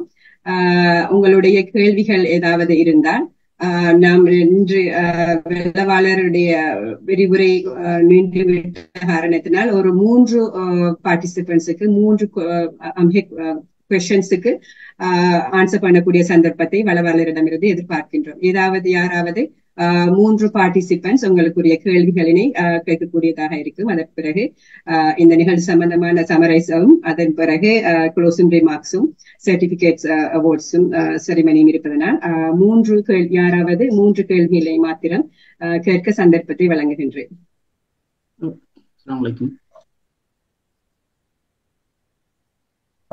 சொல்லுங்க. நான் ரீனாஸ் சார், உங்களோட செஷன் நான் கேட்டேன், பேசணுமான நிறைய விஷயங்களை ஷேர் பண்ணீங்க. இதுல எனக்கு ஒரு இடத்துல சின்ன ஒரு டவுட் ஒன்று வந்துச்சு. இது உங்களோட செஷன்ல மெட்ஸ் பாஸ் பண்ண விஷயம், ஸ்ரீலங்காவில் மெட்ஸ்ட பாஸ் ரேட் ஒன்று சொல்லியிருந்தீங்க அவ்வளோவிட்ட. அப்போ அது பிலோ 32% சொல்லிங்க. இப்போ ரீசெண்ட் அப்டேட் நான் எடுத்து பார்த்தா மோர் தென் 65 இருந்துச்சு. அப்போ நீங்க எங்கன சோர்ஸ் எடுத்தீங்கன்னு எனக்கு தெரியல. அதை கொஞ்சம் மோர் தென் 65 லாஸ்டா வந்து அப்டேட் அது 2023. நான் எடுத்து 2021ல 22 இது மிதிக்கு 2018 உங்களோட 2018 போட்டுதீங்க. 2018 கொஞ்சம் கூட தான் இருந்துச்சு. சரிங்க, நான் எனக்கு டீக்குது, அதை நான் காட்டுறேன். நான் அதை காட்டல, நான் இதை வேற ஒன்று ஈக்குது. ஓகே, அதுல சார் அடுத்த இன்னொரு விஷயம், நீங்க இதை பார்த்து நான் ஓப்பன் யூனிவர்சிட்டியில நீங்க இருக்கிறதா நான் வழங்கிட்டேன்.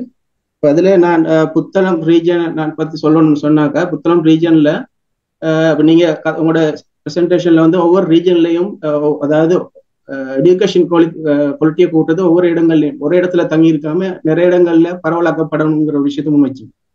இப்போ அந்த வகையில இப்போ புத்தள ரீஜன்ல ஓப்பன் யூனிவர்சிட்டியில ஒரு விஷயத்த நான் சொல்றேன். நிறைய விஷயம் மிக நான் ஓப்பன் யூனிவர்சிட்டியை நான் ஒரு எக்ஸாம்பிளுக்கு சொல்ல நான் விரும்புறேன். என்னன்னா, இங்க ஸ்டார்ட் பண்ண சில கோர்சஸ் வந்து இப்போ லாஸ்ட் இயர் ஃபர்ஸ்ட் இயர் படிச்ச பிஎம்எஸ் பேச்சுலர் ஆஃப் மேனேஜ்மெண்ட் ஸ்டடீஸ்ங்கிற கோர்ஸ்ல செகண்ட் இயருக்கு வந்து இப்போ கலம்புக்கு போறதுக்கான நிலைமைக்கு தள்ளப்பட்டிக்கிறாங்க. ஒரு 10 ஸ்டூடெண்ட்ஸ் மாதிரி இருக்கிறேன். அப்போ ஏன்னு கேட்டாக்கா, அங்க நம்பர் ஆஃப் ஸ்டூடெண்ட்ஸ் குறை வைக்கிறதால கலம்புக்கு போகணும், இல்லாட்டி வேற ரீஜனுக்கு போகணுங்கிற ஒரு விஷயம் வந்து இது. அப்போ அதை இப்ப இப்படி போனாக்கா இங்க சென்டர் வந்து இன்னும் நலிவடைஞ்சு போகக்கூடிய நிலைமை தான் வரும். யாரும் என்ரோல் ஆக மாட்டாங்க, கலந்து போகணும். அப்ப இதுக்குள்ள சில விஷயங்களை வந்து இன்னும் குறிப்பா ஓப்பன் யூனிவர்சிட்டி மாதிரியான இன்ஸ்டிடியூஷன்ஸ் வந்து ஃபோக்கஸ் பண்ணணும். எத்தனை ஸ்டூடெண்ட்ஸ் இருந்தாலும் அதுக்குள்ள ரிசோர்ஸ் அலோகேட் பண்ணி இங்க உள்ள ரீஜன்ஸ் வந்து ஸ்ட்ரென்த் பண்ணாக்கா அந்தந்த ரீஜன்ல இருக்கக்கூடிய ஸ்டூடெண்ட்ஸ் வந்து டெவலப் ஆகும். அப்போ அந்த மாதிரி ஒவ்வொரு விஷயங்கள்லயும் நாங்க இன்னும் அந்த இருக்கக்கூடிய ரிசோர்ஸஸை வந்து அண்டர் யூட்டிலைஸ் தான் நாங்க பண்ணிட்டே இருக்கிறோம். அப்ப இன்னும் டெவலப் பண்ற விஷயங்கள் நிறையவே கதைக்கப்பட வேண்டியது. நாங்க ஓவராலா நாங்க தியரட்டிக்கலா கழிச்சுட்டு போறோம். ஆனா ஈக்கிற கையில இருக்கிற நிறைய வளங்களை நாங்க அண்டர் யூட்டிலைஸ் பண்ணிக்கிட்டு தான் நாங்க ஈக்கிறோங்கிற ஒரு விஷயத்த நாங்க முன்வைக்க வேண்டும். ஓகே, உங்களோட முதலாவது கேள்விக்கு இந்த நான் ஸ்கிரீன்ல போட்டிக்கிறேன். மேத்தமேட்டிக்ஸ் பாஸ் ரேட் இது 2023 அது உங்களுக்கு பார்க்கலாம். இது இந்த GCO லெவல் எக்ஸாமினேஷன் 2023 உள்ள இது இந்த ஆகிக்குது. இதுல பாருங்க எத்தனை வீதம் ஃபெயில் இருக்குது. சரி, சின்னதாகிக்குது. மேத்தமேட்டிக்ஸ்ல எத்தனை இருக்குது?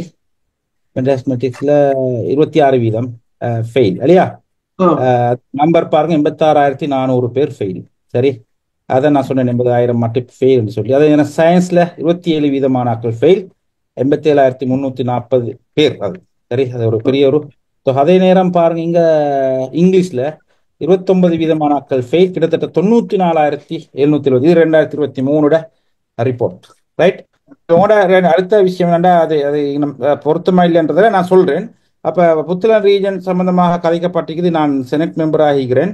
அப்ப எங்களோட வைஸ் சான்சலர் ஒரு முடிவெடுத்துக்கிறார் சில சென்டர்ஸ்களை ப்ரொமோட் பண்றதுக்கு. அதுல குறிப்பாக புத்தளம், அடுத்தது நாத்தாண்டிய, அடுத்தது ஹட்டன் போன்ற சென்டர்களை அவர் செஞ்சு கொண்டிருக்கிறாரு. இப்படித்தான் அந்த புத்தளம் என்ற நேரம் நானும் அவங்களோட காட்சிக்கிறேன். குறிப்பிட்ட அந்த கம்யூனிட்டி, அந்த புத்தளத்தை சேர்ந்த மக்களும் கொஞ்சம் அதாவது அங்க பில்டிங்ஸ்கள் இல்லை, அந்த பிரச்சனைகள் எல்லாம் இருக்குது, வசதிகள் இல்லை. அந்த சமூகமும் கொஞ்சம் கம்யூனிட்டி இன்வால்மெண்ட் ஒன்று இருக்கின்றது. அவங்களும் ஈடுபட வேண்டும். ஏற்கனவே இருந்த ஒரு பார்லிமெண்ட் MP தான் அந்த பில்டிங்கை தந்தார். அவர் இப்போ வஃபாத்தாகிவிட்டார். இப்ப இருக்கின்ற அப்படி அவர் தான் தந்தார். யூனிவர்சிட்டி கொடுத்ததல்ல. இப்படி பற்றாக்குறைகள் இருக்கின்றது. அப்ப அது அவங்க ரெக்டிஃபை பண்ணுவாங்க. ஓகே, அடுத்த கேள்வி. அஸ்ஸலாமு அலைக்கும். நன்றி. இன்னும் இருவருக்கு சந்தர்ப்பத்தை கொடுக்கலாம். அஸ்ஸலாமு அலைக்கும். வலைக்கம். ஹலோ, நான் சாபித் பேசுறேன் கிண்ணியாவில இருந்து. ஓகே, சொல்லுங்க டாக்டர். டாக்டர், என்கிட்ட 3 கேள்வி இருக்கு. அதுல உங்களோட பிரசன்டேஷன் நல்லா இருந்துச்சு, யூஸ்ஃபுல்லா இருந்துச்சு. தேங்க்யூ ஸோ மச், ஜசாக்குமுல்லா ஹைர் உங்களோட பிரசன்டேஷனுக்கு. இந்த கேள்வி என்னன்னா டாக்டர், ஃபர்ஸ்ட் கேள்வி வந்து ஏ லெவலோட சம்மந்தப்பட்டது. இப்போ நான் பார்த்த வகையில் நிறைய நாடுகளில் ஈவன் கேம்பிரிட்ஜ் யூனிவர்சிட்டி சிலபஸின் படி ஏ லெவல் வந்து 1 இயர்ஸ் 1.5 இயர்ஸ் தான் வச்சுச்சாங்க. ஆனால் ஸ்ரீலங்கா பொறுத்த வகையில் ஸ்டில் 3 இயர்ஸ் வச்சுக்கொண்டு அரைச்சு கொண்டு நிற்கிற மாதிரி விளங்குது. இதுக்கு என்ன சரி உங்களோட சஜஷன் அல்லது உங்களோட அட்வைஸ் இருக்கா? இதை குறைச்சதுக்கு எந்த முறையில் இதை குறைச்சு கொள்ளலாம் இந்த காலங்களை? ஏன்னா நிறைய நாடுகள்ல இருந்து பிள்ளைகள் டிகிரிக்கு போகும்போது டிகிரி ஸ்டார்ட் பண்ணும்போது 18 இயர்ஸ் 19 இயர்ஸ் ஆகுது. ஆனால் நம்ம நாட்டை பொறுத்த வகையில் 20, 21, 22, 23 வரையில அவனோட ஏஜ் போகுது. அப்போ அவனோட காலங்கள் சும்மா வீணடிக்கப்படுது. இது ஒரு கேள்வி. ரெண்டாவது கேள்வி வந்து இப்போ நம்ம நாடுகளில் ஃபாரின் யூனிவர்சிட்டிஸ் இல்லை. இப்போ உதாரணமாக சொல்ல போனால் என் ஃப்ரெண்ட் ஒருத்தன் மகன் வந்து பெலரூஸ்ல வந்து மெடிசின் செய்கிறாரு. அவரோட நான் சும்மா டிஸ்கஸ் பண்ணுறதுக்குள்ள அவர் சொன்னாரு. Hello,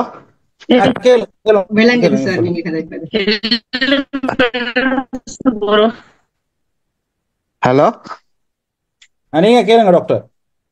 okay. நான் அவரோட பேசும்போது அவர் சொன்னார் அவங்களோட 3 யூனிவர்சிட்டிஸில் வந்து ஃபாரினர் ஸ்பெஷலி ஸ்ரீலங்கன் ஸ்டூடெண்ட் வந்து படிக்கிறாங்களாம். ஸ்பெஷலி யாருன்னு சொன்னால் பொதுவாக மிடில் ஈஸ்டில் மற்ற நாடுகள் இருக்கக்கூடிய பிள்ளைகளை வந்து மெடிசின் படிக்க வைக்கணுன்றதுக்காக வேண்டி பெலரஸ் ரஷ்யா போன நாடுகளுக்கு அனுப்புகிறாங்க. அவர் சொன்னார் பெலரஸில் மட்டும் 300 ஸ்டூடெண்ட் மெடிசின் படிச்சுட்டாங்கன்னு சொல்லி சொன்னார். ஒருத்தருக்கு கிட்டத்தட்ட 3 கோடி கோஸ்ட் ஆகுது. அப்போ அதை மல்டிபைல் பண்ண கிட்டத்தட்ட ஒரு புள்ளல் படிச்சு முடிக்கிறதுக்காக வேண்டிய 5 இயர்ஸுக்கு வந்து கிட்டத்தட்ட 900 கோடி வந்து செலவழிக்கிறாங்க. அப்போ இது வந்து எங்களோட நாட்டுக்கு வர வேண்டிய காசு வந்து இன்னொரு நாட்டுக்கு போகுது. இது ஒரு சப்ஜெக்ட் மட்டும், பர்டிகுலர் சப்ஜெக்ட் ஒரு நாட்டில். அப்போ ஓவரால் எல்லா நாடுகள்லையும் எத்தனை பிள்ளைகள் படிப்பாங்க, எத்தனை கோடிகள் நாட்டுடைய காசு வெளியாகுது. இப்போ இதெல்லாம் வச்சு பார்க்கும்போது எங்களோட நாடு வந்து எக்கனாமிக்கலி ஸ்டேபிள் இல்லை. ஆனால் இதை நாங்கள் கொஞ்சம் கன்சிடர் பண்ணணும்னு நான் நினைக்கிறேன். இது சம்பந்தமாக நீங்கள் என்ன சொல்றீங்க? ரெண்டாவது கேள்வி. மூணாவது கேள்வி வந்து இப்போ நீங்கள் சொன்னீங்க இப்படித்தான் இந்த நம்ம நாட்டில் வந்து ரிசர்ச்சுக்குரிய ஃபண்ட் இல்லைன்னு சொல்லி அதுக்குரிய ஒழுங்கான எலொகேஷன் கொடுக்குறாங்கல்ல. அதே சந்தர்ப்பத்தில் எங்களோட ரிசர்ச் இன்ஸ்டிடியூஷன்களில் கூட ஒழுங்கான முறையில் ரிசர்ச் செய்கிறாங்கல்லன்னு சொல்லி சொன்ன மாதிரி விளங்குனுச்சு. எந்த கேள்வி என்னென்னா டாக்டர், இப்போ நான் பார்த்த வகையில் நிறைய ப்ரைவேட் கம்பெனிஸ், நிறைய ப்ரைவேட் நாடுகள், மற்ற நாடுகள்லாம் வந்து நிறைய ரிசர்ச் ஃபண்ட் கொடுக்குறாங்க. மில்லியன் கணக்கு பில்லியன் கணக்கு ரிசர்ச் வருது. ஆனால் அதை எப்படி எங்களை நாட்டுக்கு கொண்டு வாரன்ற முறை தெரியாதா, அல்லது அதை பெருசாக இன்ட்ரெஸ்ட் எடுக்கிறாங்க இல்லையா, அல்லது அது சம்மந்தமாக யோசிக்கிறாங்க இல்லையா, அல்லது கவர்மெண்ட் சப்போர்ட் பண்ணுறது இல்லையான்றது எனக்கு தெரியா. இப்படியான ஃபண்டுகளை எடுக்கிறதுக்கு எது சரி ஒரு சிஸ்டம், எது சரி ஒரு மெத்தட், எது சரி ஒரு வே உண்டு, என்ன சரி ஒரு ஐடியா ஒன்று இருச்சா என்று சொல்லி உங்கள்கிட்ட கேட்குறேன் டாக்டர். இதான் இந்த 3 கேள்வியும். ஜசாக்குமுல்லா ஹைர். ஓகே, நன்றி டாக்டர். டாக்டர் சாபித் தானே நீங்கள்? இல்லையா? ஓகே. என்னன்னா முதலாவது கேள்வி, உண்மையாக இலங்கையில ஏ லெவல் 3 அல்ல 2 வருடங்கள். நீங்க சொல்ற மாதிரி இந்த சில ஆக்ஸ் மாதிரியான ஏ லெவல்களுக்கு காலங்கள் கூட தான் நான் நினைக்கின்றேன். இப்ப முந்தி எங்களுக்கு தெரியும், நாங்க படித்த நேரம் நாங்க 2001ல நாங்க படித்தோம். அப்ப அந்த நேரங்கள்ல எங்களுக்கு தெரியும், இப்பயும் அப்படியோ தெரியாது. டீச்சர் நோட்ஸை சொல்லி பிள்ளைகள் எழுதி, அப்போ அதுக்கு ஒரு டைம், விளங்கப்படுத்துகிற ஒரு டைம். இப்போ அப்படி அது சும்மா டைம் போகுது. அப்போ அந்த முறை எப்படியோ தெரியாது. அதை விட இப்போ எத்தனையோ டிஜிட்டல் டூல்ஸ், ஃபோட்டோ காப்பி எத்தனையோ வந்துட்டு, அப்போ அதை குறைக்கலாம். அது சம்பந்தமாக அதை குறிப்பிட்ட பாட வல்லுநர்கள் தான் தீர்மானிக்கணும் எவ்வளவு காலம் தேவைன்னு சொல்லி. நான் இன்னொரு விஷயத்த சொல்றேன். எனக்கு தெரிஞ்ச பல பல்கலைக்கழக விரிவுரையாளர்கள பிள்ளைகள் அவங்க நாட்டுக்கும் வேலை செய்யணும். அவர்களும் பல படித்தவர்களும் கொழும்பில் அவரது பிள்ளைகளை ஓலவனுக்கு பின்னர் ஏலவலுக்கு அனுப்பாமல் பல யூனிவர்சிட்டிகள், எங்களுக்கு தெரியும் ரோயல் இன்ஸ்டிடியூட் போன்ற இன்ஸ்டிடியூட்டுகள்ல பல ஐக்கிய ராச்சிய பல்கலைக்கழகங்கள், ஆஸ்திரேலியா பல்கலைக்கழகங்கள் இருக்குது. அவங்க ஃபவுண்டேஷன் கோர்ஸை வழங்குறாங்க. அதை ஒரு வருஷம் முடிச்சுட்டு நேரடியாக யூனிவர்சிட்டி போறாங்க. அப்படியான வேலைகள் வந்திக்குது. எனவே இது இது இது காசு உள்ளவங்க அதை பயன்படுத்துறாங்க, பவர்ட்டி லைன் உள்ளவங்களுக்கு இது பிரச்சனை இருக்குது. எனவே அந்த சிஸ்டங்கள் கட்டாயம் வரணும், அது சிஸ்டங்கள் கட்டாயம் வரணும். அது காலம் என்றது சம்பந்தமாக என்ன அது குறிப்பிட்ட நிபுணர்கள் தான் தீர்மானிக்கணும். அதை குறைக்கக்கூடிய சந்தர்ப்பங்கள் இருக்குது. ரெண்டாவது கேட்டது நீங்க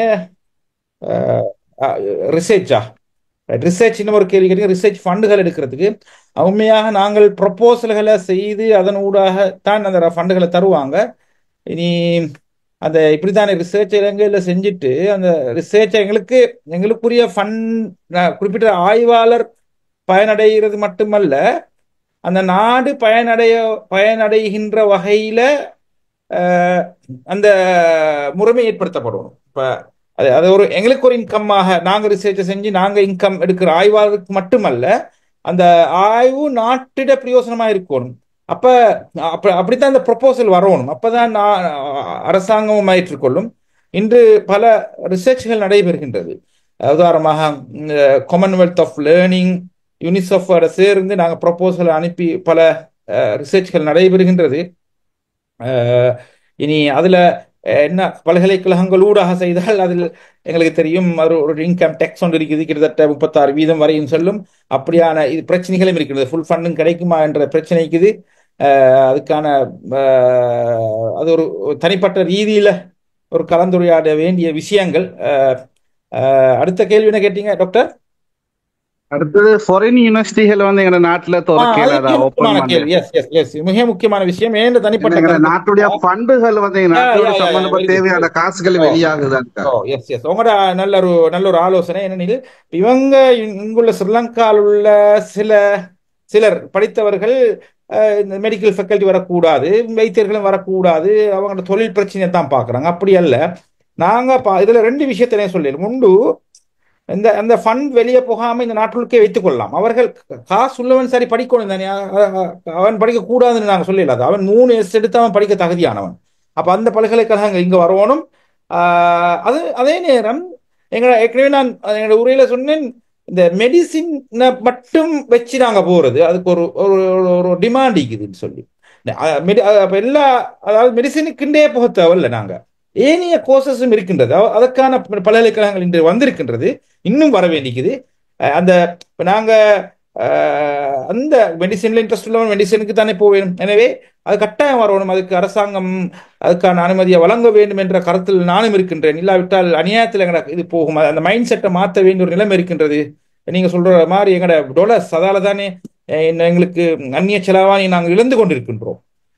அது ஒரு மிகப்பெரிய இது. எனவே குவாலிஃபைடான டாக்டர்ஸ் மாதிரி இங்கே இருக்கிறார்கள், MD முடிச்சவங்க இருக்கிறார்கள். அவர்களை வைத்து எங்களுக்கு ஏற்கனவே ஒரு மாலபையில் ஒரு யூனிவர்சிட்டி இருந்தது, அது பல காரணங்களால பிரச்சனைகளால மூடப்பட்டது. அது ஒருபோதும் ஏற்றுக்கொள்ள இயலாது. அவர்கள் சொல்கின்றது என்னன்னா, மெரிட்டில் உள்ள பிள்ளைகளுக்கு சந்தர்ப்பம் இல்லாமல் இவங்களுக்கு கொடுக்குறீங்கன்னு சொல்லி. அப்ப என்ன செய்யலாம்னு சொன்னா, அதுக்கும் ஒரு கட் அவுட்டை வைத்து செய்யலாம். ஆனா காசு உள்ளவன் மெரிட் இல்லாட்டியும் அனுப்பதான் செய்வான். அதுக்கு பாலிசிஸ் வர வேண்டும் என்றதுல நான் உறுதியா இருக்கின்றேன். இன்னும் அவர்கள் 3 கேள்விகளை கேட்டுவிட்டார்கள். ஆல்ரெடி டைம் இஸ் 8 மணி 6 நிமிடங்களாக இருக்கின்றன. இன்னும் ஒருவருக்கு மாத்திரம் ஒரு கொஸ்டினை மாத்திரம் கேட்குமாறு மிக தாழ்மையுடன் கேட்டுக்கொள்கின்றேன். ஜாகிரா பிரின்சிபல் ஒரு கையொசிக்கிறாரு, கொஞ்சம் இருக்கார். சார் அன்மியூட் பண்ணிட்டு பேசுங்க, உங்களோட கேள்வியை கேளுங்க. Doctor, thank you very much for the compliment. Assalamu alaikum. Can you hear me? Yeah, can. Yes. Yeah, thank you very much for the comprehensive the presentation that you did with all the statistics.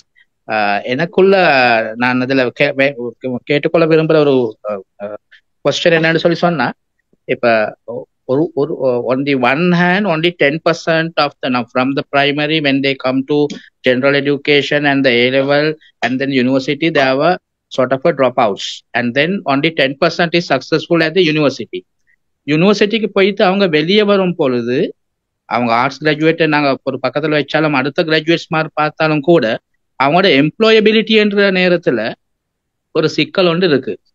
they are not fit into the world of work. அதுல பாக்குற நேரம் இந்த quality இந்த காலகட்டத்துக்கு தேவையான முறையில அந்த quality இருக்குமா? அதாவது நாங்க இப்ப கதைக்கிறது 21st century இல்லாட்டி இந்த 3rd millennium தேவையான critical thinking, problem solving, collaboration என்ற ரீதியில. ஆனா அந்த ஸ்கில்ஸ்கள் எதிர்பார்க்கிற வகையில இந்த பட்ட படிப்புகளுக்குள்ள கரிக்குலம்கள் இன்னும் டெவலப் ஆகி இல்லாத காரணத்தினால நான் நினைக்கிறேன் அதுல ஒரு சிக்கல் ஒன்று இருக்கு. அது ஒரு பக்கத்துல. அடுத்த பக்கத்துல யோசிக்கிற நேரம், இந்த மேத்ஸ்ல இங்கிலீஷ்ல சிற்றி அடையாத மாணவர்களை பத்தி நான் கதைக்கிற நேரம், அதாவது ஒரு என்ஜினியர் ஆக வேண்டியவருக்கு மேத்ஸ்ல எவ்வளவு கூட அவர் படிச்சு அவர் சித்தி பெற வரும்ன்றது ஒரு செஃப் அல்லது ஒரு மியூசிஷியன் ஆகிறதுக்கு உத்தேசித்துள்ள ஒரு நபருக்கு அவருக்கு அந்த அட்வான்ஸ் மேத்ஸ் தேவைப்படாது. அப்ப அவருக்கு தேவையான வகையில அந்த மேத்ஸ் பேப்பரை செஞ்சு கொடுக்கக்கூடிய, அதாவது பல தரமான லெவல்ல அந்த மேத்ஸ் பேப்பர் இருந்தா அவருக்கு தேவையான அளவுல உள்ள அந்த படிப்புக்கு ஏற்ற மாதிரி அவருடைய கரியர் ப்ராஸ்பெக்ட்ஸுக்கு தேவையான முறைக்கு அது கொடுக்கலாம். இப்ப நாங்க எல்லா மாணவர்களுக்கும் ஒரே மாதிரி பேப்பர்ஸை தயாரித்து கொடுக்கறதுனால தான் இந்த பிரச்சனை இருக்கிறதுன்னு நான் நினைக்கிறேன். எனவே அந்த 80,000 பேர் 90,000 பேர் 1,00,000 பேர் நாங்க சித்தி அடையது இல்லை என்று சொல்றவர்கள் உண்மையாவே அவர்கள் மேத்ஸ் ஏலாம போனவர்னு சொல்லல. அது ஒரு சரள உதாரணம்னு சொன்னதா இருந்தா, மேத்ஸ் ஃபெயிலானவர் ஒரு பஸ் கண்டக்டரா மாறுற நேரம் அவர் அந்த பஸ் கண்டக்டர் ரீதியில் அவர் நல்ல முறைக்கு கடைசியில அவர் கணக்கெல்லாம் பார்த்துக்கிட்டு பேசஞ்சர்ஸ் மாருக்கு கொடுக்குறாரு. ஆனா அவரோட மேத்ஸ் ஃபெயில் ஆகி இருக்கிறது. அப்ப இதுல ஒரு பிரச்சனை என்னன்னு சொன்னா, அவருக்கு தேவையான மேத்ஸை நாங்க டெஸ்ட் பண்ணியிருக்கிறோமா இல்லாட்டி அவருக்கு தேவையில்லாத அந்த மாதிரி சிக்கல் ஒன்றும் இதுல இருக்கிறது. கரிக்குலம் டெவலப்பர்ஸ் மாதிரி, டிசைனர்ஸ் மாதிரி we have to think about it தான் நினைக்கிறேன். அந்த சம்பந்தமா உங்களோட கருத்தை சொல்லலாம். எஸ், நல்ல ஒரு கருத்து சார். உண்மையாக நான் ஒரு இடத்துல சொன்னாலும் இன்றைக்கு ஸ்ரீலங்கா கலைத்திட்டம் எக்ஸாமினேஷன் ஓரியன்ட். நீங்க வெரி குட் பாயிண்ட்.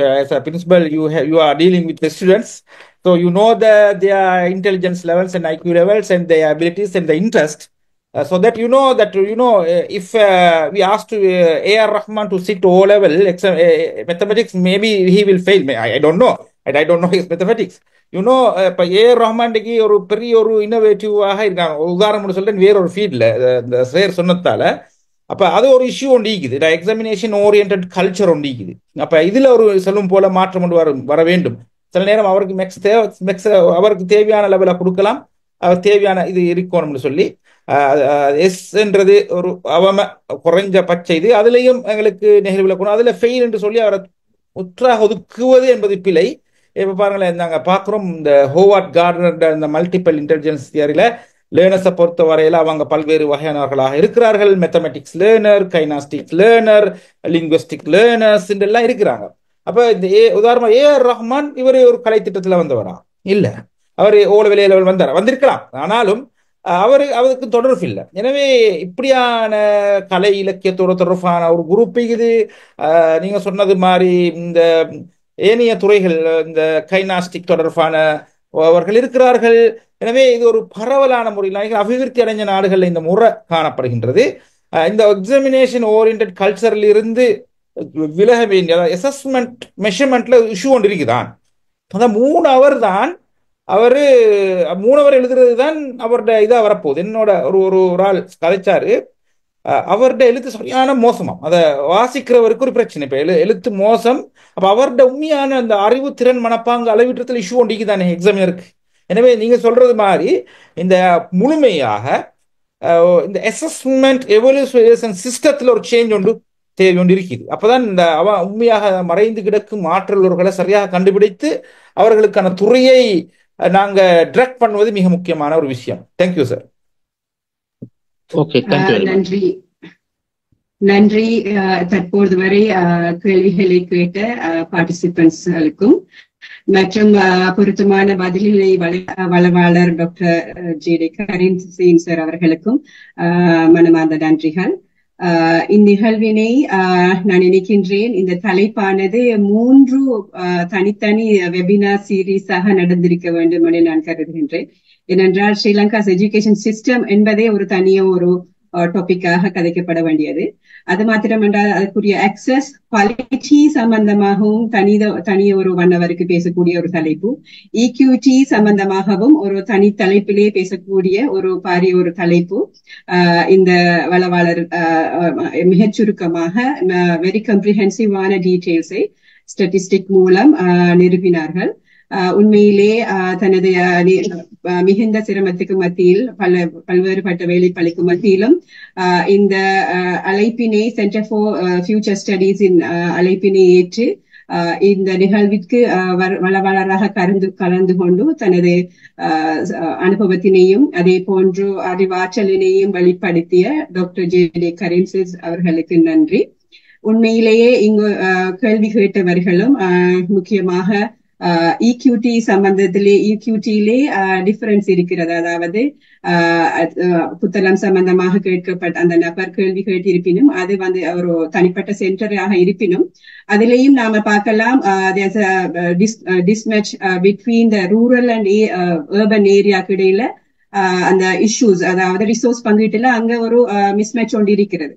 அப்ப இப்படி இலங்கையிலே உண்மையிலே வளவாளருடைய கருத்தின சாராம்சத்திலேயும் இதனை தெளிவுபடுத்தினார். அதாவது இலங்கையில கல்வி முறையில இந்த அர்பன் ரூரல் சிஸ்டத்துக்கு இடையில ஒரு டிஃபரன்ஸ் ஒன்று இருப்பது மக்களுடைய, அதாவது அனைவருடைய கல்வியிலையும் அவர்களுக்கு வழங்கப்படுகின்ற அந்த சந்தர்ப்பத்திலையுமே ஒரு டிராபேக்ஸினை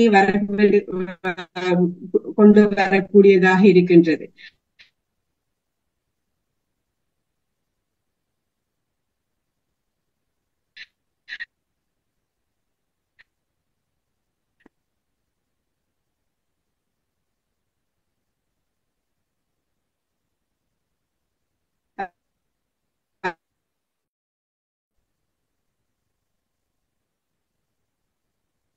அது மாத்திரமன்று உங்களுக்கு தெரியும், அதாவது இலங்கையோட கல்வி முறைமையில நிறைய தியரிஸை நாங்க வழங்குறோம், நிறைய கேசம் என்று சொல்லுவோம். பார்த்தோம்னா அதாவது நம்மளோட ப்ளூம்ஸ் டெக்ஸானமி ஹையரார்க்கில இருக்கிற ஃபர்ஸ்ட் 2 காம்போனன்ட்ஸை தான் விவரிக்கக்கூடியதாக இருக்கின்றது. அதே மாதிரி நம்மளோட பெரும்பாலான ஸ்கில்ஸ்லயும் அந்த ப்ரொடக்டிவ் சிந்தசிஸ் இவாலுவேஷன் சிஸ்டத்துல நாம தவற விடுகின்றோம். அதனால்தான் அந்த குவாலிட்டியான, அதாவது கிராஜுவேட்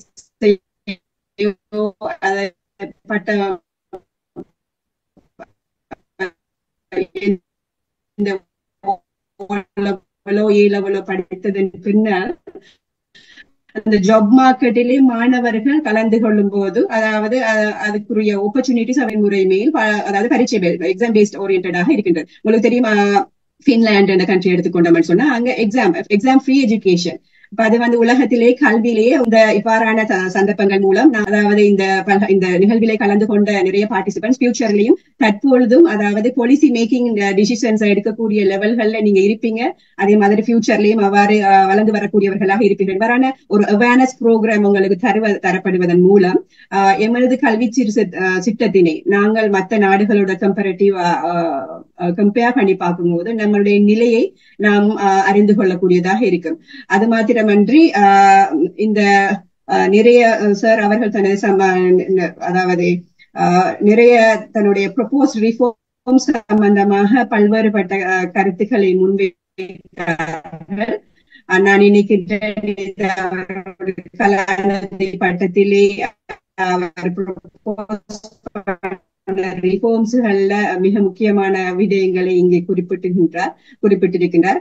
அதாவது ரியாஸ் சிஸ்டம் தான் ஏ லெவல்ல ஆர்ட் ஸ்ட்ரீம் சயின்ஸ் ஸ்ட்ரீமுக்கு போகக்கூடிய வாய்ப்புகள் இருக்கின்றது என்றும், பெரும்பாலான மாணவர்கள், அதாவது இலங்கையிலேயே 16.5% மாணவர்கள் மாத்திரந்தே ஸ்டெம் சொல்லிக்கொள்ளக்கூடிய human science, management and education சிஸ்டத்துக்கு, ஆர்ட்ஸ் போன்ற பாடங்களுக்கு தெரிவு கொள்கின்ற மாணவர்கள் எண்ணிக்கை அதிகமாக இருக்கின்றது.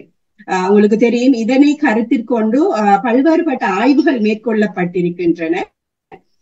அதனை வைத்து உங்களுக்கு தெரியும், எஹெட் போன்ற பல்கலைக்கழக மானியங்கள் ஆணைக்குழுவினால பல்வேறுபட்ட திட்ட ப்ரொஜெக்டுகளை IRQ ஹெட் என்ற ப்ரொஜெக்டுகளை கொண்டு வந்திருக்கின்றார்கள். இந்த மாணவர்களை, அதாவது அந்த மார்க்கெட்டபிள் கிராஜுவேட்ஸ் உருவாக்க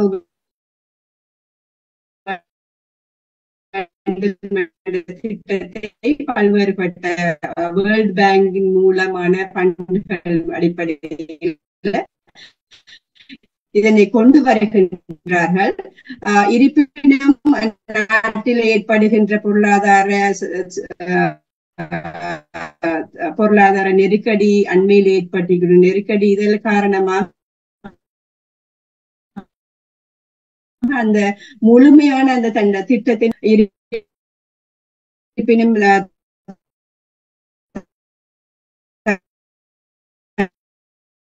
தற்போதுள்ள அரசாங்கம் சார் ஏற்கனவே தனது ஸ்லைட்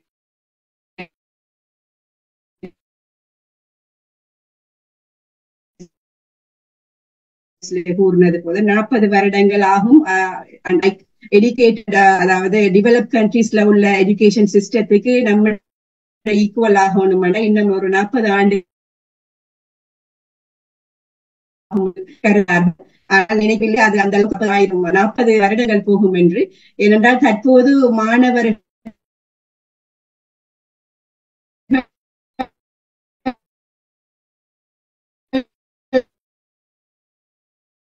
அதாவது இங்கே உள்ள மாணவர்கள் அச்சீவபிளாக இருக்கின்றது. அப்ப என்பது அதாவது தொழில்நுட்பத்தை போதுபடுத்துகின்றார்கள். அது ஒரு புறத்திலே கிரியேட்டிவ் திங்கிங் போன்ற கருத்துக்களை தெரிவித்து எமக்கு மத்தியிலே இந்த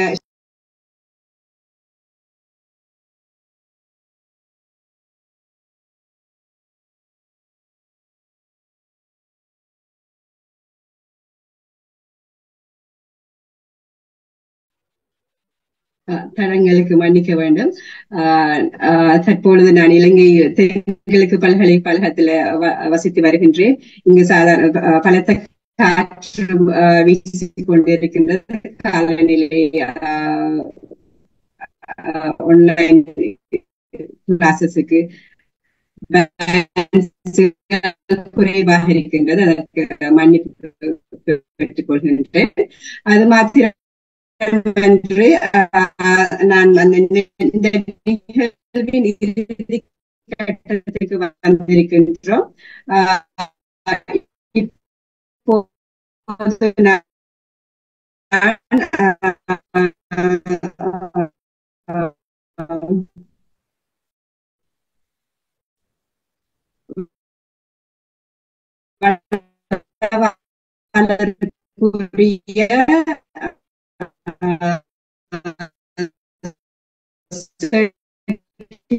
சர்டிபிகேட்டினை